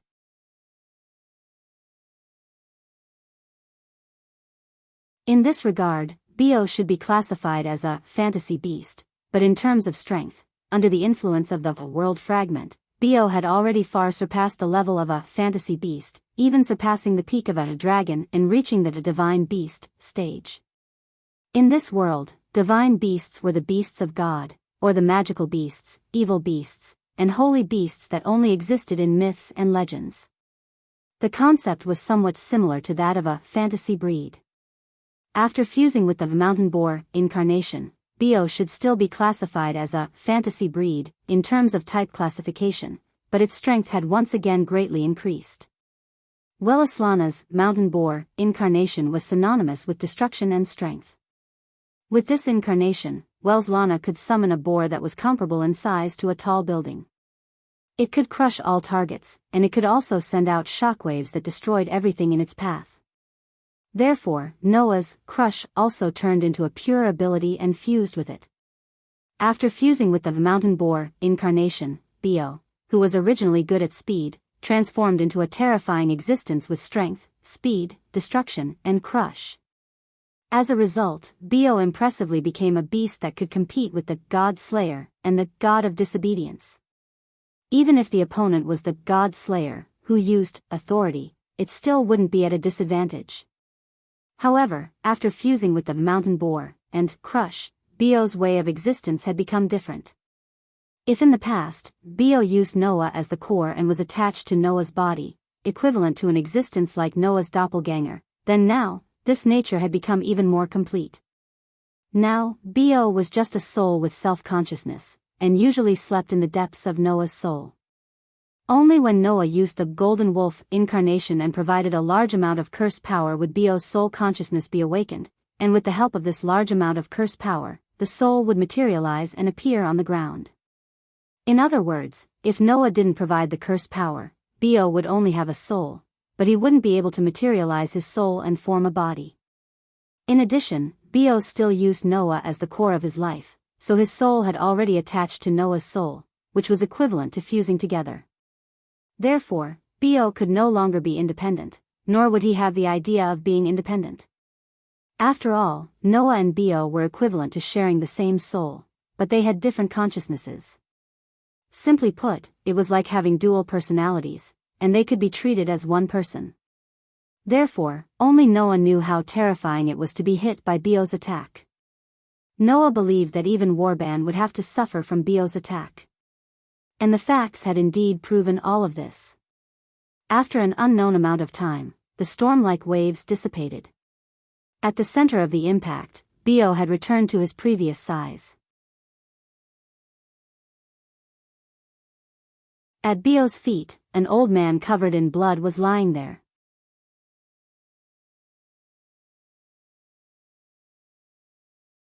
Chapter 5:11. Pa. Pa. Pa. Amidst the crisp sounds, the gravel, rocks, glass, and even vehicles that were swept into the air by the violent wind and waves just now fell to the ground one by one, stirring up endless crashing sounds. Compared to not long ago, this area had almost changed drastically. The ground was riddled with holes under the ravaging of the violent thunder and was full of potholes. The surrounding buildings, where there should have been glass, were all empty. Even the walls were cracked, with cracks appearing like spider webs. Some of them were even on the verge of collapsing. The vehicles, street lamps, and concrete on the road were all twisted in a disheveled manner. It was as if they had just been hit by a big explosion, and there were scorch marks everywhere. Even the air was filled with the smell of smoke, which was very pungent. Anyone who came here and saw such a scene would definitely suspect that the army of some country had just attacked this place with the flames of war, turning this place into a hellish battlefield. Fortunately, before coming here, Noah, who was fully mentally prepared, had ordered the two people in charge of the copper Black Cross and the bronze Black Cross branches in this city in advance to evacuate the crowd. Only then could Noah let go of his hands and feet and fight to his heart's content. At this moment, in the center of this place that seemed to have been visited by the flames of war, a golden wolf with dazzling golden fur all over its body allowed its body hair to flutter in the wind. One of its forelimbs was forcefully stepping on the chest of an old man who was covered in wounds and blood. Bio's gem-like emerald eyes did not have the ferocity and madness that were unique to other beasts. Bio was like a sacred golden wolf from ancient times, looking down at Warban who was covered in blood. This scene was shockingly beautiful. Warban naturally saw the golden beast that was stepping on his chest with its forelimbs. If it were in the past, Warban would definitely have been enraged by his current sorry state. However, looking at the golden beast standing on his body and looking down at him from above, Warban's expression changed, and he actually seemed to be ecstatic. There's actually such a wolf in this world? The first god that Warban killed was the god of disobedience, who had a close relationship with wolves. And Warban also had an extreme preference for wolves. It was not just a matter of personal preference, but also because before Warban became a god slayer, he had been like a lone wolf, wandering everywhere. He did not care about the beauty of the world, and the only thing left in his heart was the appetite to satisfy his stomach and the lust for battle for fun. Therefore, Warban had a preference for wolves, and he also liked wolves. Under such circumstances, the sacred golden wolf Bio, who was like a king from ancient times, was simply an ideal existence for Warban.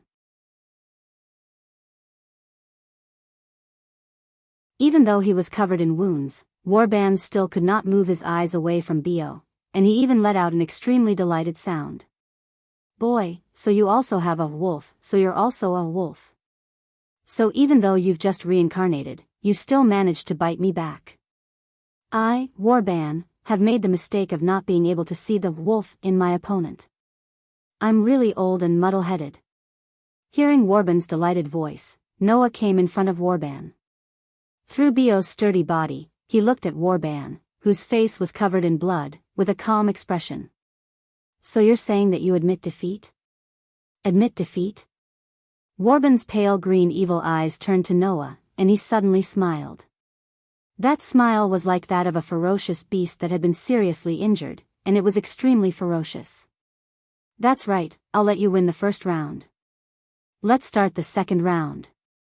Hearing this, Noah's eyes narrowed, and without any warning, he stomped on the ground and retreated rapidly.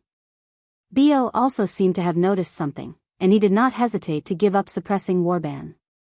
His body burned like flames, and he turned into a stream of light that drew a perfect trajectory in the air, covering Noah's body as he swept into the distance. At the same time, Warban's body suddenly swelled, and his entire body surged with a frenzied curse power. His entire body exploded in the expansion of the curse power. Dong!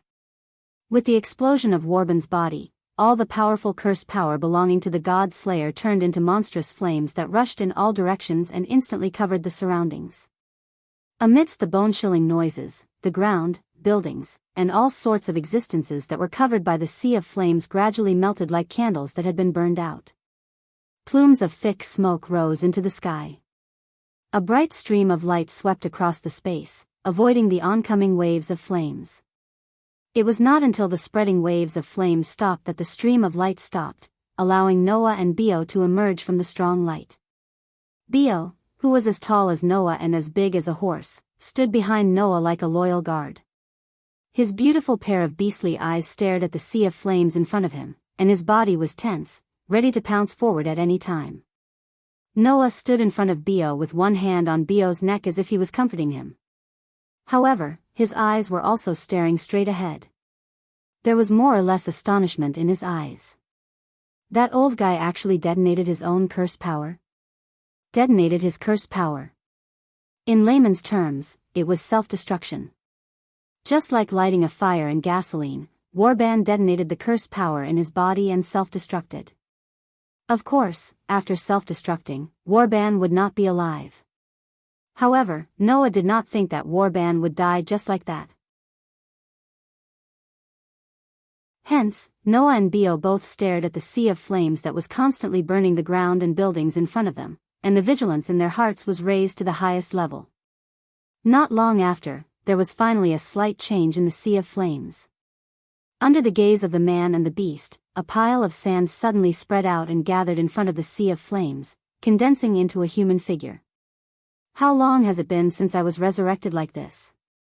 The sand that had condensed into a human figure gradually turned into Warban's appearance, and the ancient demon king whose eyes were flickering with a green light was imprinted in Noah's eyes again. I have to say, kid, you've comforted my boredom and brought me satisfaction that is definitely not inferior to fighting the Trinity of Athena. So, whether victory or prey, it's all yours. Of course. A ferocious smile appeared on Warban's face. As compensation, you have to accompany me well. Bio, who was behind Noah, had a fierce look in his eyes. Just as he was about to step forward, Noah raised his hand and stopped him. Noah stared at the resurrected Warban. Noticing that Warban wasn't injured at all, Noah spoke indifferently. You're no match for me now, right? The ferocious smile on Warban's face froze. I didn't expect you to have the authority to resurrect, but you don't seem to be able to resurrect without paying a price. Noah seemed to have seen through everything about Warban as he quietly narrated. Your breathing has obviously become a lot more rapid, and your body has fallen into a weakened state. Even your curse power has weakened by more than half. In your current state, you can at most use about 70% of your strength. With that, Noah looked at Warban. And I can even defeat you at your peak. You don't think that you can do anything to me with only 70% of your strength now, do you? Kid, you're still too young. Unexpectedly, not only did Warban not waver, he even sneered. Indeed, I underestimated you before. Your strength is not inferior to mine, and you have this kind of ability as soon as you become a king. Even among all the kings, you're special. But you have to remember, kid, we can't be judged by human standards. Compared to humans and gods, we're more like beasts. For humans, the opponent being seriously injured is a great advantage, but for beasts, being injured only makes them more dangerous and terrifying than before. Warban opened his hands with a fearless smile on his face. Even if my strength is only 70% of my peak, you can look down on me if you want, as long as you're not afraid that I'll bite you later. This time, Noah was silent. At this moment, a voice reverberated. Indeed. As a warrior, being seriously injured is not a reason to be unable to fight again. You're tuning into the Journey of the Soul YouTube channel. Don't forget to subscribe and join us on this journey to catch the most captivating stories.